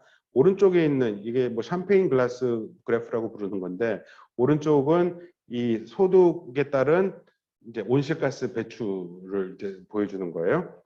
근데 이 그림 자체는 2015년 거고요. 근데 이제 2019년에 더 자세한 이제 또 업데이트된 이제 정보가 나왔는데 이제 2015년에는 상위 10%가 49%의 이제 온실가스를 배출하고 있었고 하위 50%는 10%를 배출하고 있었어요. 근데 2019년에는 어떻게 변했냐면은 상위 10%가 52%를 배출하고 하위 50%가 7%를 배출하는 거예요. 이게 더 커진 거죠. 그 격차가. 그죠? 배출하는 절대량은 뭐 어떻게 네? 되는지 있나요? 절대량은 다음을 볼게요. 요 다음인데 이제 하나의 그냥 예로 이거 이제 그 작년에 출간된 책인데 지속 가능하지 않은 불평등이라고 하는 책인데 기후 문제예요. 근데 이제 프랑스하고 인도의 그 에너지 소비를 본 거예요. 하루에 쓰는. 근데 이게 보시면 아시겠지만 이게 하위 10%, 상위 10%, 그리고 이제 중하위 40%, 중상위 40%예요. 인도도 마찬가지고 하위 10%, 상위 10%, 중상위 40%, 중하위 40%. 그러니까 여기가 50% 이렇게 되는 거예요. 보시면 아시겠지만 그러니까 상위로 갈수록 에너지 소비가 크죠. 그죠? 인도가 상위 10%가 훨씬 더 크죠. 이 격차가. 그죠? 그건 뭐 충분히 이해할 수가 있는데 문제는 그 프랑스에서 하위 10%가 하루에 70kWh를 소비를 하는데 인도 같은 경우에는 상위 10%도 하루 32kWh를 쓴다는 거예요. 그러니까 인도의 상위 10%가 프랑스의 하위 10%의 반도 안 쓰고 있는 이런 상황이라는 거예요. 그러니까 이게 이제 한 국가 안에서도 그렇지만 이 국제적으로 이 격차라고 하는 거, 이 불평등이라고 하는 거가 어마어마하다라는 이제 이걸 보여주는 거고요. 그래서 이제 지금 요 왼쪽 위에 있는 그림을 보시면 이게 탄소 배출량에 비례해서 이 지도를 이제 만든 거예요. 그러니까 미국이 크고 뭐 중국 크고 한국하고 일본이 꽤 크죠. 그러니까 이 원래 면적보다 훨씬 더 큰 거죠. 지금 온실 배출량이 많기 때문에. 근데 남미 보세요. 아프리카, 호주. 그래서 이게 이제 북반구, 남반구의 문제로 얘기를 하는 거예요. 북반구에서 어마어마하게 떼고 이제 남반구가 이제 피해를 받는 이 그림도 이제 딱 그걸 나타내는 거죠. 이 북반구에서는 되게 오래전부터 불을 쌓아 왔었고 그래서 기후 위기가 되더라도 이거를 감내할 수 있는 이게 돼요. 근데 이제 남반구에 있는 사람들은 그걸 그냥 몸으로 받아내야 되는 좀 이제 이런 상황을 지금 묘사를 하고 있는 것입니다. 요즘 들어서 또 문제가 되는 거가 북반구에서는 지금 뭐 독일, 영국 이 온실가스 배출량이 줄거든요. 그러면서 자기네가 잘하는 것처럼 하는데 이게 지금 남반구에서는 문제가 엄청나게 싸움을 하는 거가 탄소 배출하고 이 생태 파괴를 외부화하는 거예요. 그러니까 제조업이 없잖아요. 그러니까 그걸 다 이제 이런 나라로 보내놓고, 그러니까 중국이 온실가스를 많이 배출하는 게 중국 탓이 아니라는 거죠. 다 이 자본이 이제 거기다가 공장을 이제 몰아놓고 나서 그러고 나서 너네 왜 이렇게 많이, 이게 안 되는 거예요. 이게 그런 식으로 지금 이제 이 남반구, 이제 특히 이제 재생에너지 하면서는 이거 다음에 더 자세히 볼 건데, 남반구 쪽에서 이게 엄청나게 많거든요. 뭐 그 뭐죠? 코발트라든가 리튬이라든가. 그러니까 이 남반구에서는 끊임없이 채굴이 이루어져야 되는 시스템이고, 북반구에서는 그걸 갖다가 쓰는 재생에너지로 가더라도 이런 이제 시스템으로 가게 돼요. 그러니까 되게 이제 이 어떤 녹색 자본주의라고 표현하는 경우도 있고, 이런 게 지금 또 여전히 이제 해결되지 않은 문제예요. 아까 절대량 말씀 이제 여쭤보셨지만, 이게 이 또 그 이제 유엔 환경회의에서 나왔던 건데, 일단 목표를 볼게요. 지금 2050, 그러니까 이제 1.5도를 목표로 해가지고서 우리가 2050년에 탄소 중립을, 세계가 탄소 중립을 가기 위해서는 2030년도에 2.1 톤을 이제 1인당 배출량이 잡혀야 돼요. 이게 이제 목표가 돼야 돼요. 근데 여기 보시면 아시겠지만 지금 세계 평균은 4.5도예요.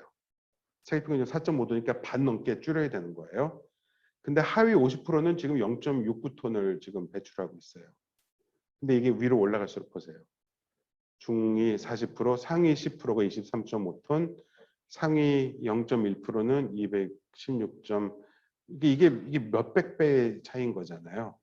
근데 그거는 당연한 게, 이 사람들은 자기 개인 비행기도 있을 것이고, 그죠? 요트도 있고, 어마어마한 대저택에서 불 다 켜놓고 지낼 것이고, 그죠? 다 냉난방 다 하면서 이제 그런 식으로 가고 있는데, 그러니까 뭐냐면은 우리가 탄소를 감축해야 돼 하면서 가난한 나라 사람들한테 탄소 감축해, 이걸로 되는 게 아니라는 거잖아요.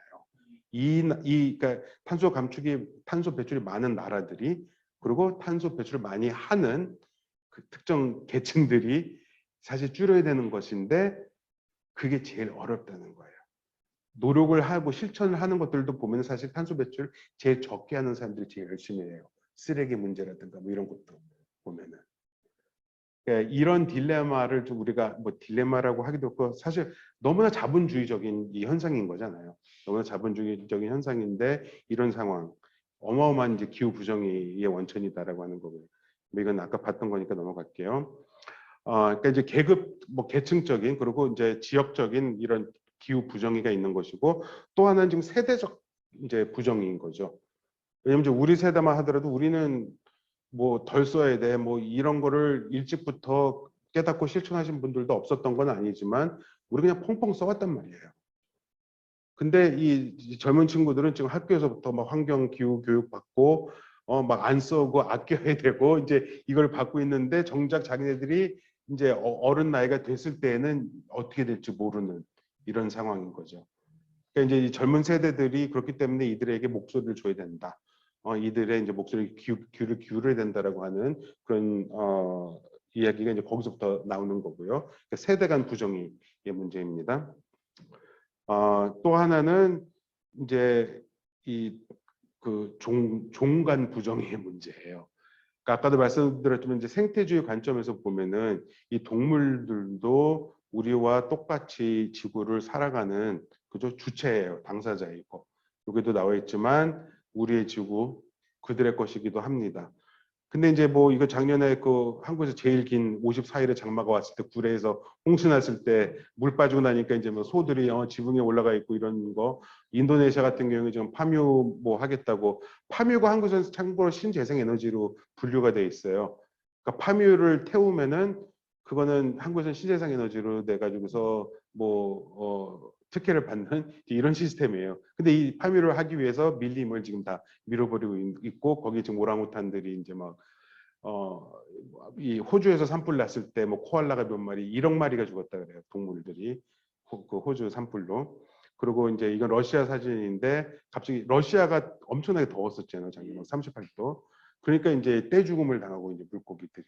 그러니까 사실 그 이상 기온이라고 하는 거가, 한국은 엄청나게 덜한 편이에요. 온대 지역은 사계절이 있잖아요. 그건 뭐냐면은 이 어떤 적응력, resilience, 탄력이 있는 거예요.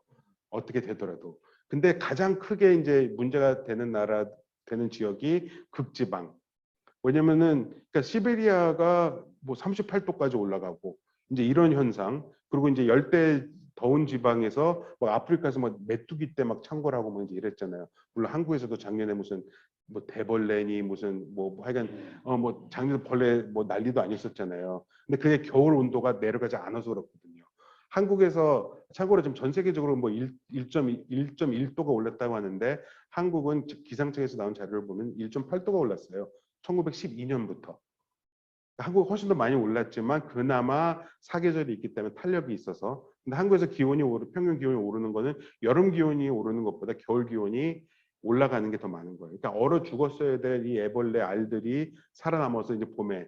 그러니까 이게 앞으로 또 어떻게 될지 이제 모르는 거예요. 또 그때 이제 겨울마다 날씨 따라서 이제 달라지는 거고요. 근데 어쨌든 이제 요는 우리가 이런 관점, 이 무슨 동물들도 어떤 기후 부정의 당사자다라고 하는 관점을 갖는 거가 정말 생태주의적인 이제 관점이라고 하는 이런 측면에서 기후 부정이 그러니까 생물 종간 기후 부정의 얘기를 할 수가 있겠고요. 또 그레타 툰베리인데 사실 그레타 툰베리는 제 입장에서 보면 거의 무슨 지도자 같은 이제 그런 역할인데 작년 이제 12월 15일 날 파리 기후 협약 5주년이었어요. 5주년이었는데 이제 그거를 기념한다기보다 하여간 이제 그 이제 5주년을 맞이해서 미래를 위한 금요일이 전 세계적으로 1.5도를 위한 뭐 투쟁, 싸움 뭐 이제 이런 식으로 Fight for 1.5 이거를 했어요. 뭐 한국에서도 참여를 하고 그랬었는데 뭐냐면은 이 툰베리가 했던 얘기가 뭐였냐면은 2015년에 파리 기후 협약을 조인을 했는데 2015년 이후 지금까지 5년 동안이 인류 역사상 가장 뜨거웠던, 가장 온도가 높았던 이제 5년이라고 하는 것이죠. 너희 뭐 하고 있었니? 어른들아, 세계 지도자들아, 이런 얘기를 하는데 이 좀 읽어볼게요. 급속하고 근본적인 체제 변화가 필요하다는 것은 명백합니다. 그러니까 기후변화 말고 체제변화 이런 것도 지금 점점 더 많아지고 있어요.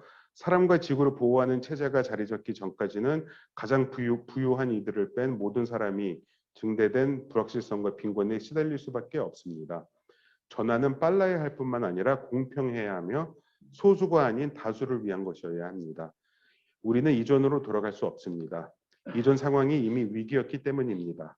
불평등, 자연 파괴, 그리고 기후의 위기, 이걸 알지 못했던 것은 그냥 우리가 특권에 겨워서 모르고 있었던 것입니다.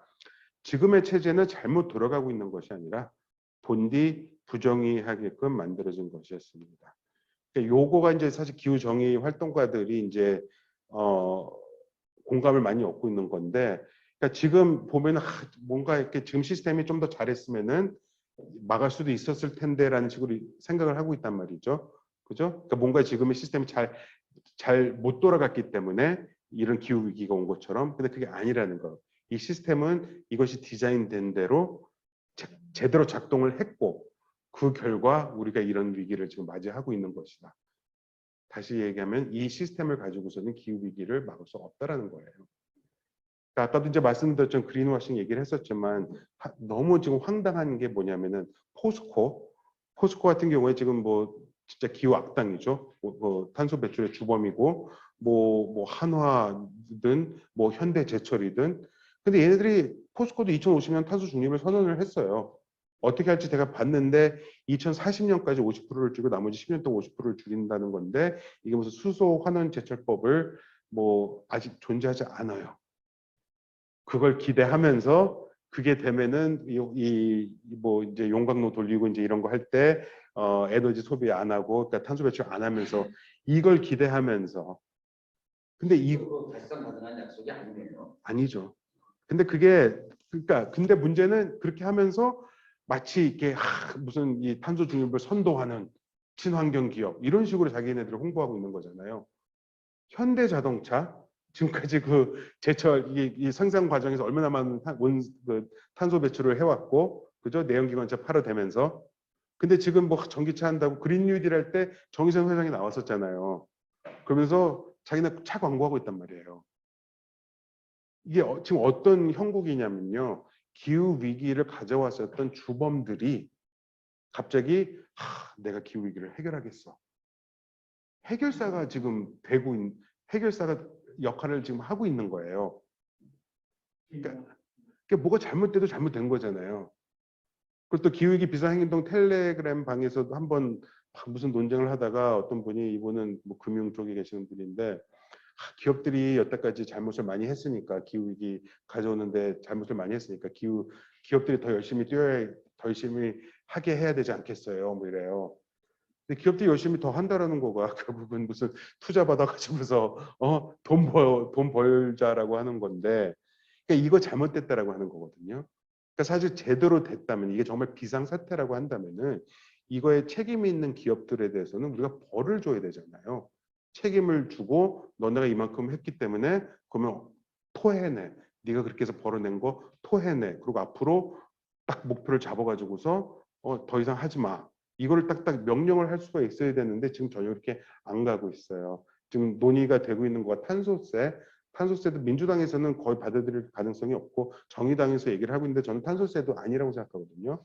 왜냐면 탄소세라고 하는 거가, 그러니까 이제 탄소 배출에 대해서 이제 뭐 세금을 부과하겠다라는 건데, 그러니까 담배에다가 세금을 막 높여서 지금 얼마나 많이 올랐어요. 근데 담배를 피는 사람들은 줄어들지만 담배는 계속 피잖아요. 이게 없애는 게 아니거든요. 그리고 지금 뭐 부동산 가격 잡겠다고 무슨 뭐 종부세라든가 다주택자들에 대해서 뭐 과세를 뭐 늘리고 하는데, 저항이 심할 뿐만이 아니라 부동산 문제 해결도 안 되고. 그러니까 사실 이 세금을 통해서 한다는 거에 대해서 기후 정의 활동가들, 특히 이 이제 뭐 그 원주민들 단체라든가 이런 거 뭐라 그러냐면은 그냥 땅에 둬라. 그러니까 이거는 돈 있는 사람, 세금 낼 수 있는 사람들은 탄소 배출을 하게끔 오히려 허락해주는, 그 정당화해주는 시스템이다, 이 얘기를 하고 있는 거죠. 그죠? 그러니까 이제 문제는 이 기후 위기를 어느 정도의 심각성으로 우리가 인지를 하고 있는가. 이게 정말 심각하다고 한다면은 정말 이건 이 기업 권력하고 저는 싸워야 된다고 생각하거든요. 그리고 책임을 물어야 돼요. 이게 기후정의의 가장 핵심적인 문제의식입니다. 자, 근데 지금 세계적으로도 지금 변하고 있죠. 이게 바로 한 4월 말에 나왔던 거네요. 이 퓨 리서치 센터라고, 이건 상당히 중도적인 연구 기관인데, 미국에서 그 유럽의 세 나라, 프랑스, 영국, 독일, 그리고 미국하고 이제 각 나라마다 최소 1,000명씩 해가지고 4천 몇 명을 이제 그 조사를 했는데, 결과가 뭐냐면은 그러니까 코로나 상황에서 경험을 하면서 다수가 지금 경제 변화를 원하고 있다는 거예요. 그래서 경제 체제가, 경제 이코노믹 시스템이 major overhaul, 그러니까 대대적으로 변해야 된다라고 생각하는 사람이 이만큼이라는 거예요. 그러니까 지금 이제 그러니까 프랑스 같은 경우에 이제 제일 높고, 그리고 이제 다른 게 어떤 게 있냐면은 무슨 뭐 공공주택, 뭐 기본소득, 빈곤층에 대한 지원, 뭐 등등등 이런 것들이 있는데, 이런 것들이 과거와 다르게 지금 어마어마하게, 어떤 경우는 3분의 2 넘는 사람들이 다 지지하는 좀 이런 시스템으로 가고 있다. 특히 이제 미국에서 이제 그런 변화가 또 제일 커요. 그리고 이제 뭐 여기 뭐죠? 그러니까 이 기업을 규제해야 된다라고 하는 것이 지금 이렇게 많고, 좀 전 세계적으로 좀 변하는 게 있어요. 한국에서도 그 지금 뭐 탄소중립법, 뭐 탄소중립 기본법이라든가 등등 지금 법안들이 10개가 지금 국회에 올라와 있어요.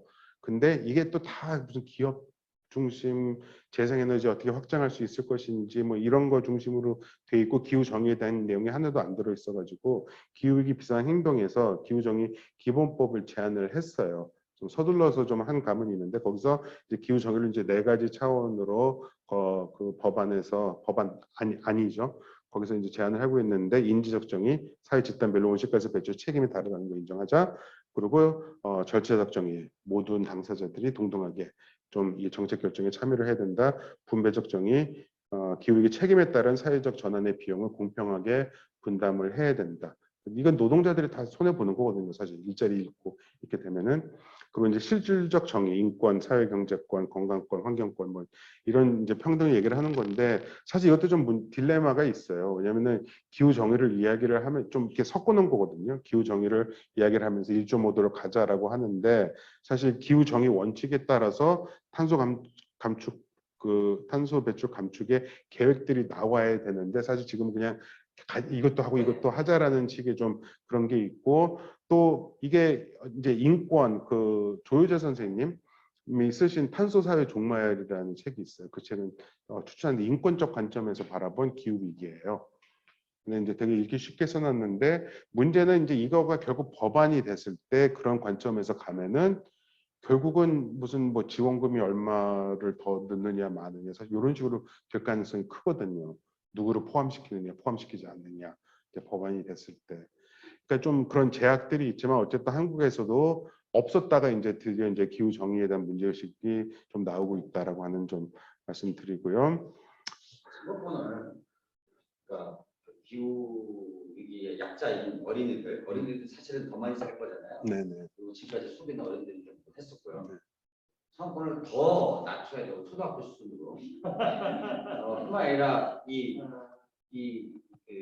어떤 정책에서 영향을 받는 것은 사람뿐만 아니라 동물, 식물들도 영향을 받으니까 동물과 식물한테도 정책 결정을 할 수 있는 퍼센테이지를 주는 거죠.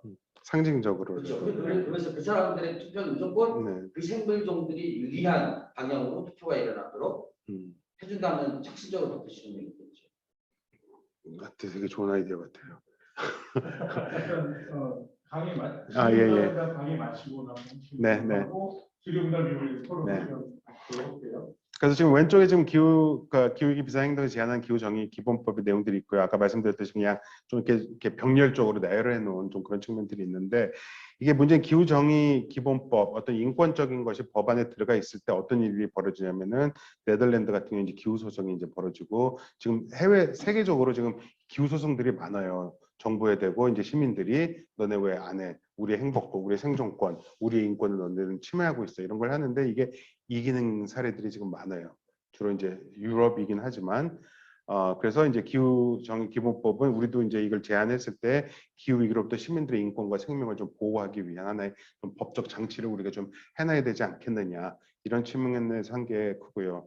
이건 이제 몇 가지 사례지만 프랑스 같은 경우에 온실가스 감축은 국가의 의무인데 시민에게 배상. 이게 1프랑에 이거를 청구를 했어요. 그러니까 상징적인 거였어요. 상징적인 거였지만 어쨌든 이제 이 법원에서 프랑스 정부가 온실가스 감축 목표를 완전히 달성하지 못해서 기후위기에 대응하지 않은 책임이 인정된다는 판결이 나왔었고 독일 같은 경우에 이것도 다 최근이에요.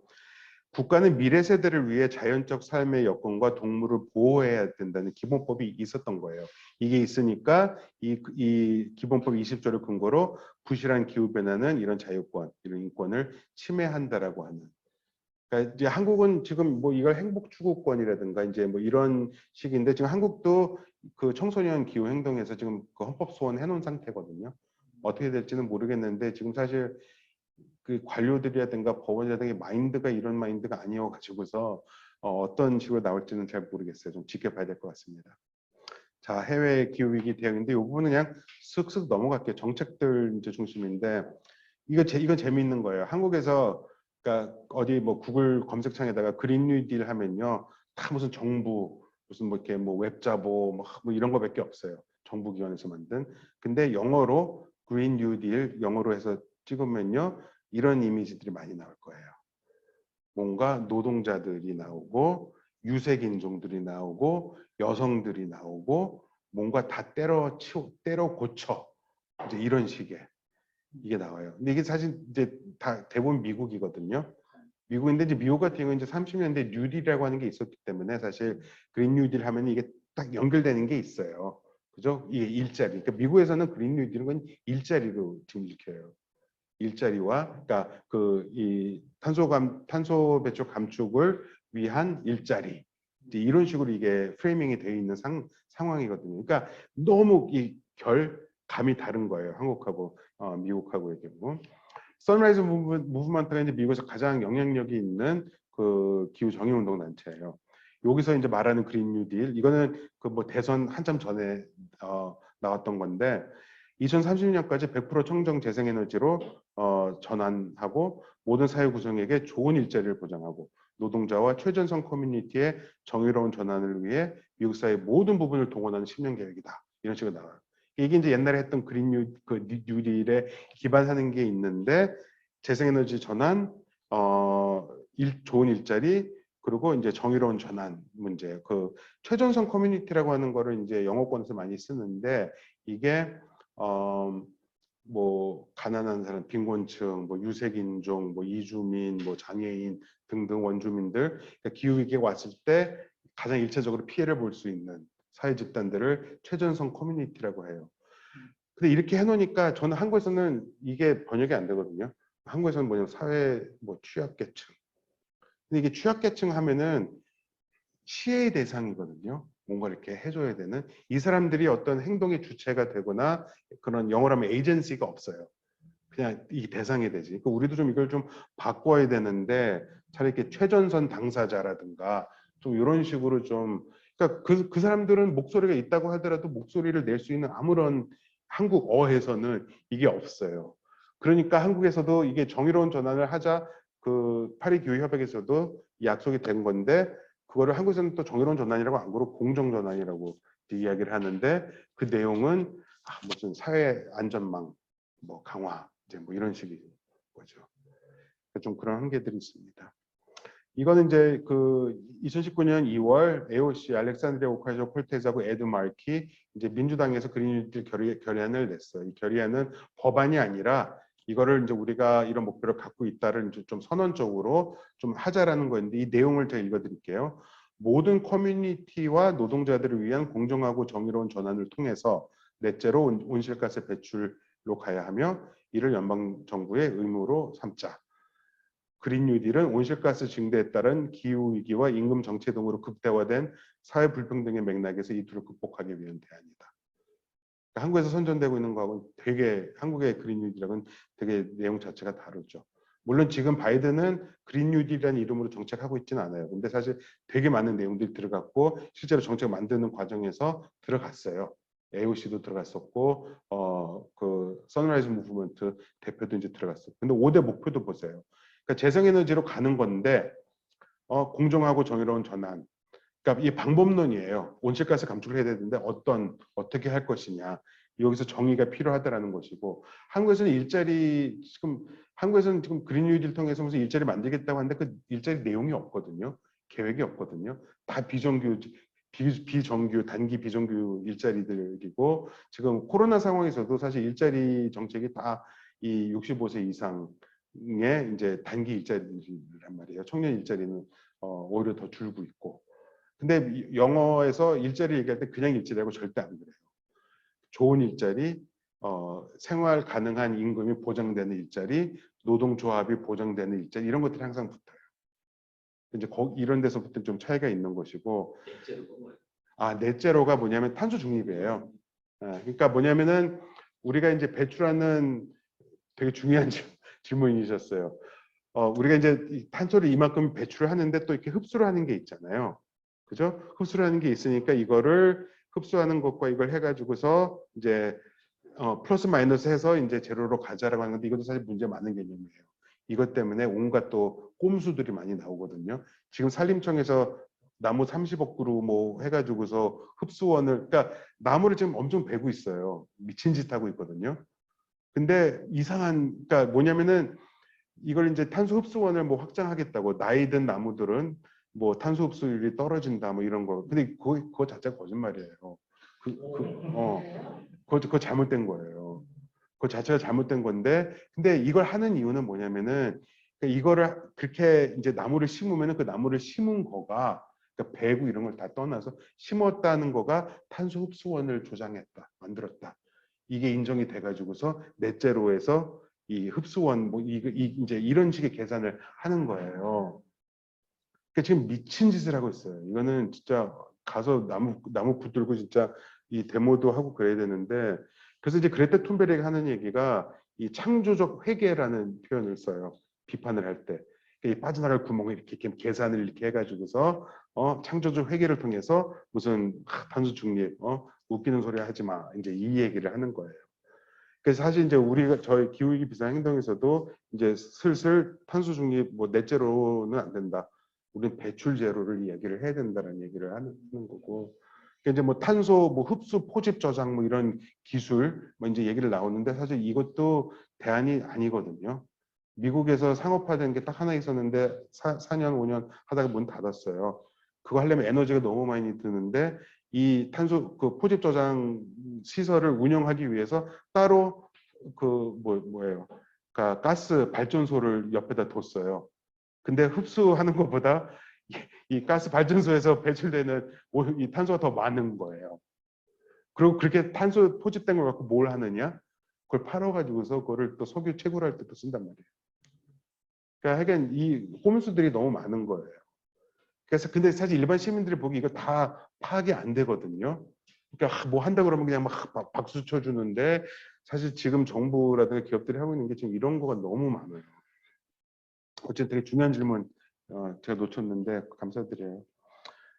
그리고 이제 저는 이게 개인적으로 되게 인상적이었어요. 뭐냐면 이제 억압의 문제를 얘기를 해요. 그리고 이제 뭐 역량 강화일 수도 있고. 근데 이제 읽어볼게요. 오늘날 존재하는 미래에 있을지도 모를 그리고 과거에 존재했던 원주민, 유세 커뮤니티, 이주자 커뮤니티, 탈산업화 커뮤니티, 인구가 감소하는 시골 커뮤니티, 빈곤층, 저임금 노동자, 여성, 노인, 무주택자, 장애인과 청년층 그리고 이들은 이제 최전선 커뮤니티라고 얘기하겠다 하고요. 등에 대한 역사적 억압을 멈추기, 미래에 있을 억압을 방지하기, 그리고 과거에 있었던 부정의를 바로잡기 이렇게 얘기를 한단 말이에요. 이런 게 이제 그린 뉴딜에 들어가는 거예요. 바이든 정부에서 지금 이것까지도 끌어안았어요. 이것까지도 좀 끌어안은 상황이에요. 혁신적인. 그게 혁신적이죠. 그러니까 한국에서 하는 그린 뉴딜이 껍데기만 딱 갖고 와가지고서 이게 뭔가 유행을 한다고 하니까 내용은 아무 상관없이 좀 그런 사기가 큽니다. 이거는 선결 조건인데 이것도 뭐 비슷한 거예요. 이런 것들이 전제가 되어야 된다. 이 15가지 선결 조건이 있어야지 이제 그린 뉴딜이 가능하다라고 하는 것인데 그냥 기본적인 어떤 뭐 인권, 기본권의 문제들을 좀 짚어주고 있고요. 버니 샌더스가 이제 2000 그 내부 경선 이제 바이든하고 할 때 이제 그린 뉴딜을 이제 자기 플랫폼으로 갖고 나갔었던 건데 그때 이제 그 21세기 경제적 권리 장전 이야기를 해요. 그리고 이것이 그린 뉴딜의 파운데이션 기초가 돼야 된다라고 얘기를 했는데 한국에서는 많이 전혀 알려지지를 않았었죠. 근데 이게 이제 이 그 FDR이 그 뭐예요? 그 뉴딜을 했을 때도 이제 이 얘기를 했어요.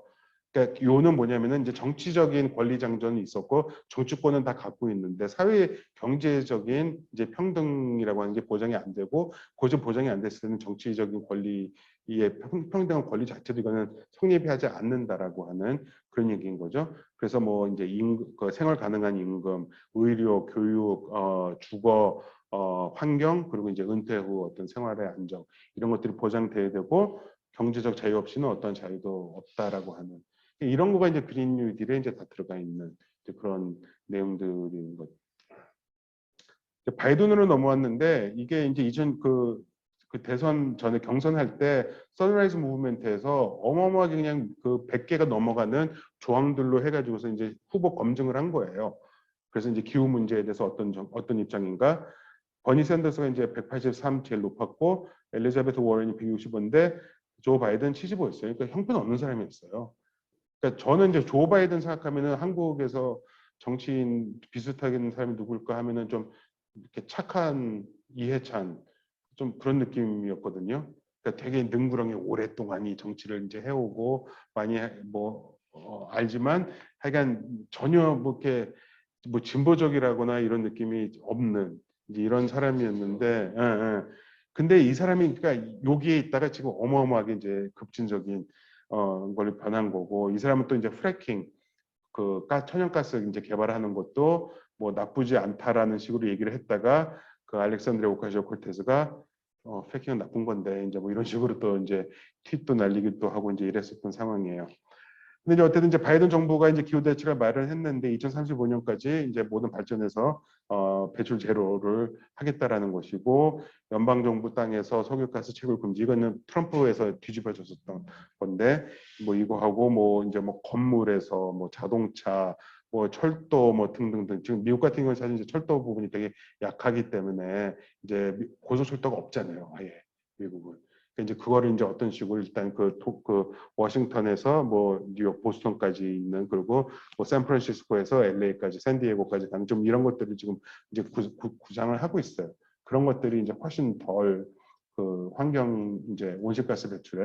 그러니까 프랑스 같은 경우에는 지금 그 뭐 250km 이내에서는 이제 비행기 못 뜨게 하는 이제 이런 식으로 가고 있죠. 근데 한국은 가덕도 신공항 특별법까지 만들어서 밀어붙이더니 지금 도미노 현상이 일어나고 있잖아요. 제주에서는 제2공항하고 있죠. 새만금 지금 신공항 하는데 예타 면제해달라고 또 막 이러고 있죠. 그리고 대구 경북 쪽에서 또 우리도 뭐 해줘해서 지금 10만인 뭐 서명하고 있고 민주당 대표 경선할 때 거기 가가지고 또 막 또 공항 해주겠다는 얘기를 또 하고 있어요.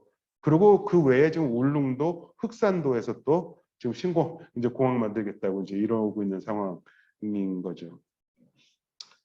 정말 우울해요. 한국 상황은.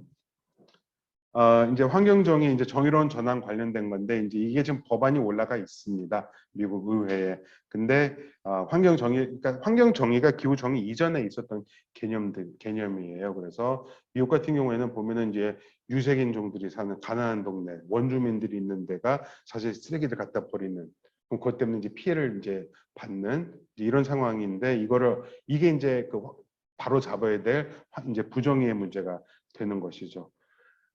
그래서 이제 환경 정의 원칙에 입각해가지고서 이제 정의로운 전환을 하자. 에너지를 위한 좋은 일자리법. 그래서 뭐 정부의 수주를 받는 회사들은 이제 최저임금 15불의 임금, 유급 휴가, 뭐 공정한 스케줄링, 뭐 노동조합 참여 단체 협상권 뭐 보장하는 이런 식. 여성과 유색인종의 고용 촉진을 위한 법률.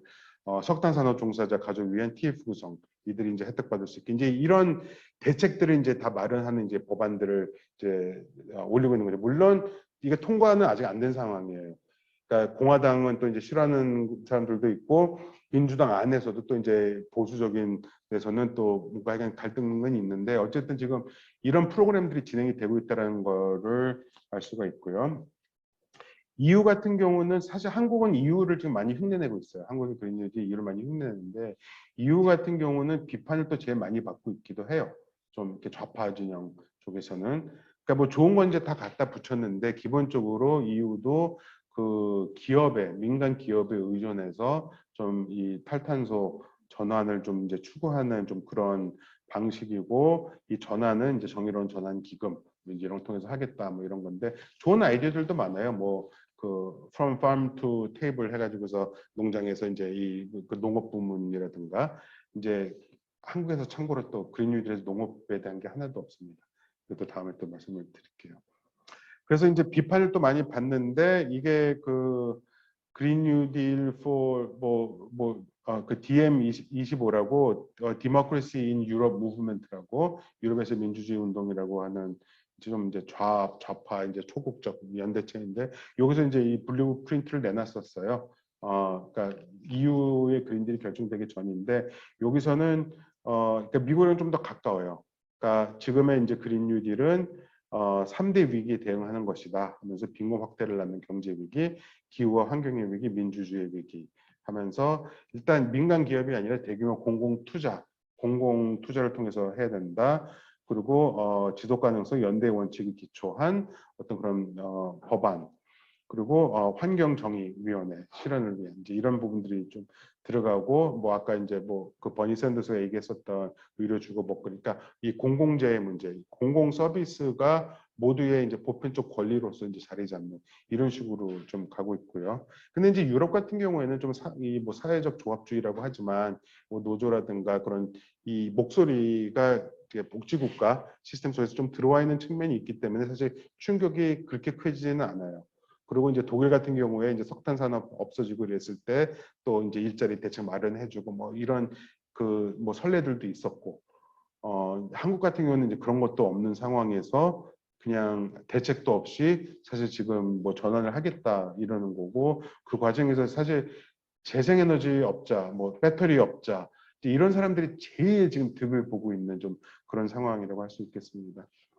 그 이제 유럽의 이제 그 공공 서비스 노조에서도 이제 그린 뉴딜에 대해서 이제 비판을 한 거예요. 그래서 민간 투자가 아니라 공공 투자를 중심으로 가져가라.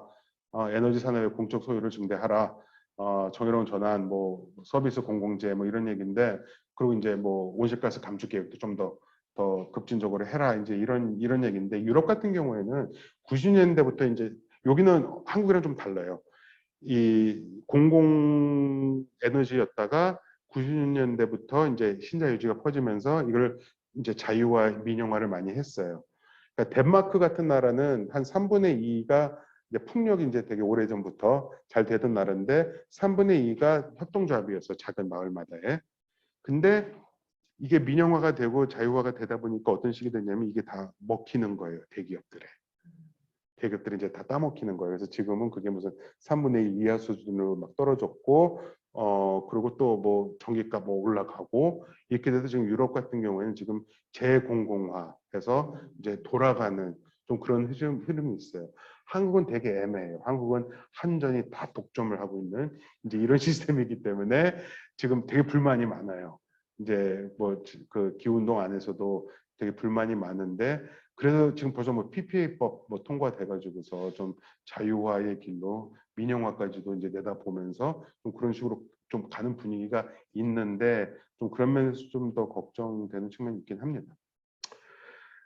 이거는 그 그레타 툰베리입니다. 그레타 툰베리하고 이제 미래를 위한 금요일에 이제 4명의 활동가가 나온 건데 뭐 아까 나왔던 거랑 비슷한 얘기예요. 작년에 이제 EU에서 그 이제 코로나 상황에서 이제 경제가 안 좋아지니까 이제 돈을 돌리려고 했던 거예요. 이제 기후 대책을 했던 거를 다른 쪽으로 돌리려고 했더니 재정 확보를 위해서 기후 위기의 근본적 원인을 제공해왔던 경제 체제의 회복을 목표로 삼는 것은 어처구니 없습니다. 그리고 아까도 나왔던 거지만 우리의 현 체제는 망가진 것이 아니라 이 체제가 디자인됐던 대로 정확히 작동되고 있고 이건 고쳐쓸 수 있는 게 아니라 새로운 시스템이 이제 필요한 거다. 이제 이런 얘기. 그러니까 이게는 그냥 레퍼토리에 있는 거야. 이제 항상 하는 얘기인 거고.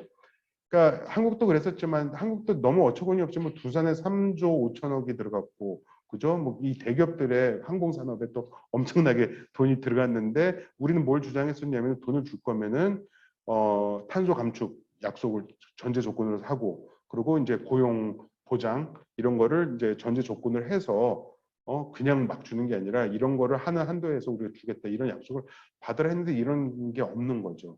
한국 같은 경우는.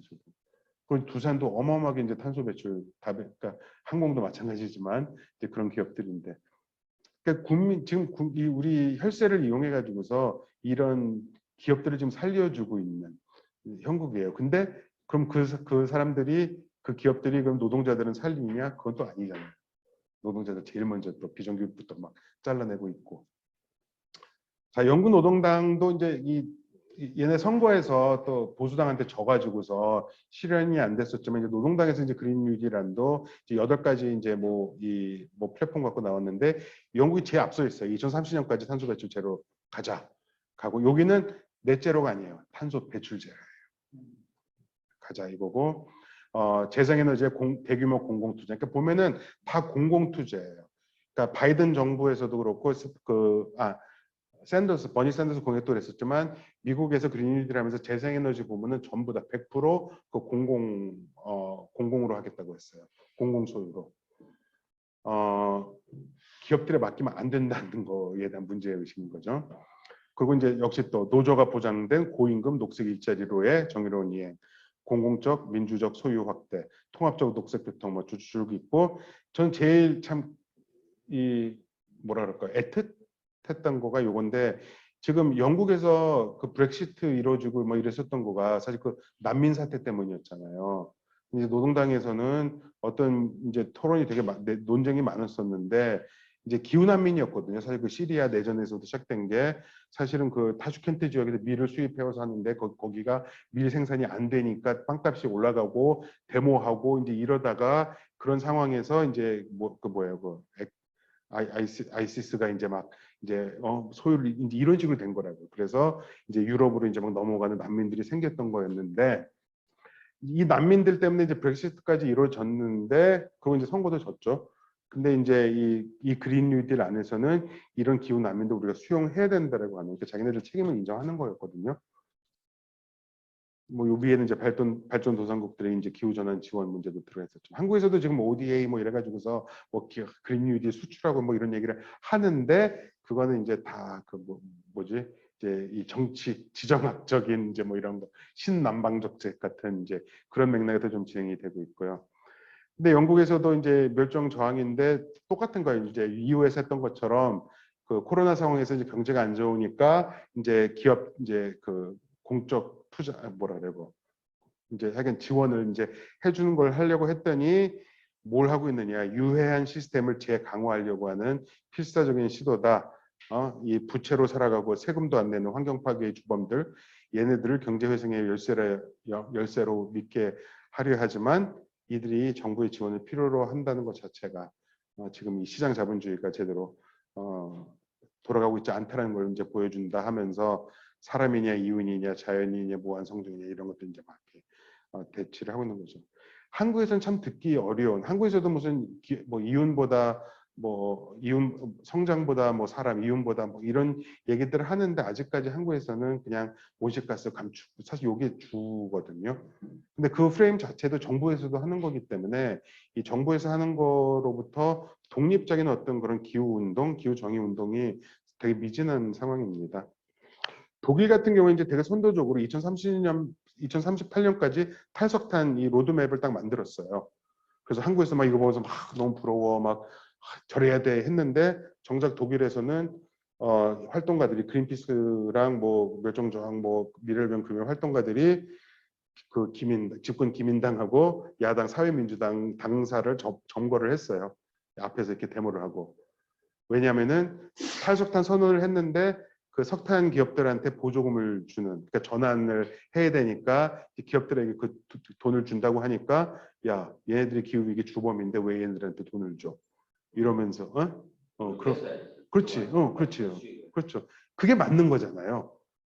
근데 이제 저희는 한국 상황에서는 막 38년에 탈석탄 선언한 거를 이제 부러워하고 있는 좀 정말로 기후운동 후진국인 셈이죠. 한국 같은 경우에는. 그리고 이제 전 세계적으로는 지금 이제 선라이즈 무브먼트가 맡고 있는데 인터내셔널 그린 뉴딜을 해가지고 뭐 이런 운동을 또 뭐 하고 있다. 뭐 그 정도로 되면 보시면 될 것 같고 기후위기 비상행동 같은 경우에는 지금 코로나 상황에서 작년에 좀 제약이 좀 많았었는데 사실 조금 비판은 하지만 아픈 비판은 못했던 것 같아요. 정부한테 계속 무시를 당해왔었고 요구하는 것들 제대로 받아들인 적이 없었고, 그러니까 그린 뉴딜 나오기 전에 5월달에 정의로운 그린 뉴딜 뭐 이런 식으로 또 저희도 뭐 제안도 하고 저도 거기 참여를 하고 그랬었는데 지금 제대로 진행이 되고 있지 않은 상황이고 그런 맥락에서 지금 좀 더 한국도 이제 급진화가 되고 있어요. 포스코 가가지고서 저런 식으로 또 데모도 하고 작년 11월 19일 날 국회에서 무슨 공청회 할 때 멸종반란 한국 활동가들이 이 국회 게이트에다가 이 U자 자전거 락으로 이렇게 묶고 이제 시위를 하다가 이제 한국에서 처음으로 기후 운동으로 인해서 연행된 이제 사건으로 이제 이게 기록에 남는 거예요. 이게 접니다. 참고로. 그리고 올해 3월 15일 날에는 이제 민주당을 갔어요. 민주당 이건 또 멸종저항 서울이라고 하는 데인데 둘이 조금 뭐 다른데 여기가 제대로 된 조직이라고 보시면 됩니다. 여기는 그냥 좀 프로젝트 밴드 같은 좀 활동가들 모여서 야 이거 필요하지 않니 한번 해보자 이제 이런 식으로 했던 데고 그래서 이제 또 연행이 됐었고 저는 요 밑에 있다가 또 연행이 됐었고 한국 와가지고서 1년 반 사이에 이제 2번 연행이 돼가지고 지금 뭐 그런 상황인데 아주 저는 재밌게 의미 있게 지금 아주 살고 있어서 그렇습니다. 자, 4월 마지막인데요. 4월 18일 날 그 조천호 박사가 인터뷰를 했어요. 경향신문에. 이거를 누구랑 했냐면은 또 사회학과 8구학번 정용인 그 중앙경영 기자하고 인터뷰를 했는데 저는 이거 보면서 되게 그러니까 이분은 무슨 정치적이지도 않으신 분이고 과학자인데 이분도 막 정말 점점 더 분노 레벨이 조금씩 올라가고 있어요. 너무 이게 안 되고 있기 때문에. 근데 이분이 얘기하고 있는 거가 이제 뭐냐면은 인간의 힘으로 이걸 막아낼 수 있겠느냐. 그러니까 사실 되게 절망을 많이 했는데 이분은 아직 7년이라는 시간이 남아 있다. 이 얘기를 하시는 거예요. 그러면서 이제 뭐 백인 주류 남성 사회에서 노예제를 없애자고 하면은 미친놈 소리 들었었고, 그죠? 100년 전에 여성 뭐 참정권 얘기를 하면 또 이제 뭐 미친놈 뭐 소리 듣고 뭐 이랬었는데 지금은 그게 또 당연한 게 됐었던 것이고, 그러면서 어떤 이 급박한 상황, 혁명적인 상황에서는 어떤 한순간에 뭔가 확 바뀔 이제 그런 여지가 있다. 우리가 믿어야 한다. 이제 그런 거를 그런 얘기를 하면서 지금 기후위기 때문에 우리가 또 새롭게 발견하고 있는 가치들이 있다라는 거예요. 지구 환경과 공동체를 표현도 보세요. 박살내고 오직 성장을 위해 내달리는 것이 그냥 당연한 것처럼 생각했을 텐데 기후위기 앞에서 이제 우리가 좀 새롭게 좀 그런 것에 대한 성찰들을 하고 있다라는 것이고요.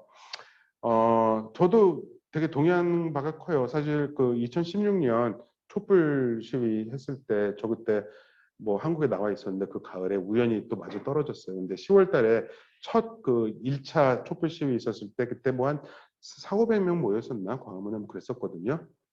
근데 예? 청계천에서 2차 청계천 그렇지 청계천. 그때 몇천 명 이상 모였어요.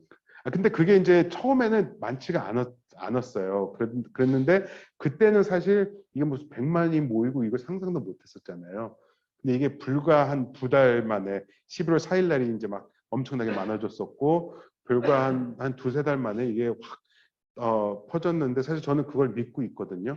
혹은 그걸 이제 기대를 하고 있고 근데 어떻게 그걸 가능하게 할 것인가라고 하는 좀 이런 고민을 하고 있어요. 그러니까 이거가 저는 어떤 이론적인 문제로 탁상에서 이해를 하고 고기를 끄떡이는 문제로 멈추는 거가 좀 문제라는 생각을 가져요. 그러니까 한국 같은 경우에는 또 이 한국 시민사회의 중요한 문제인데 뭔가 알아야지 행동을 할 수 있을 것 같다고 해서 맨날 토론회 무슨 뭐 강연 이런 것만 너무 많아요. 근데 그것만 하고 끝나요. 지금 여기처럼요. 그렇죠. 그러니까 이런 게 의미가 있으려고 하면은 사실 이런 걸 통해 가지고서 어떤 그 우리가 무엇을 하자라고 하는 그죠 소모임을 만들고 또 우리가 뭐 피켓이라도 들고 나가서 뭘 하고 우리 또 여러분들이면 또 이 네트워크가 또 있잖아요. 아는 사람들 그럼 전화라도 해가지고 야 이 새끼야 이따위로 해서 되겠어 뭐 이런 거라도 좀 하면서 좀 압력을 넣고 좀 이러는 작업들이 저는 너무 중요하다고 생각하거든요. 이거는 청년들이 할 수 있는 게 아니잖아요. 그러면은 이제 이 연세 민주 동문회 이 회원 정도가 가질 수 있는 이런 자원들을 가지고서 우리가 도울 수 있는 길은 무엇이며, 그죠? 이런 실천의 구체적인 계획들을 좀 만들어내고 실행을 하는 이것이 너무 중요하다. 이게 없이 듣고 그래 교양 수준 높였어 이렇게 끝낼 문제는 아니라는 생각을 가집니다. 자, 마치겠습니다. 이거 너무 길어졌나요? 네.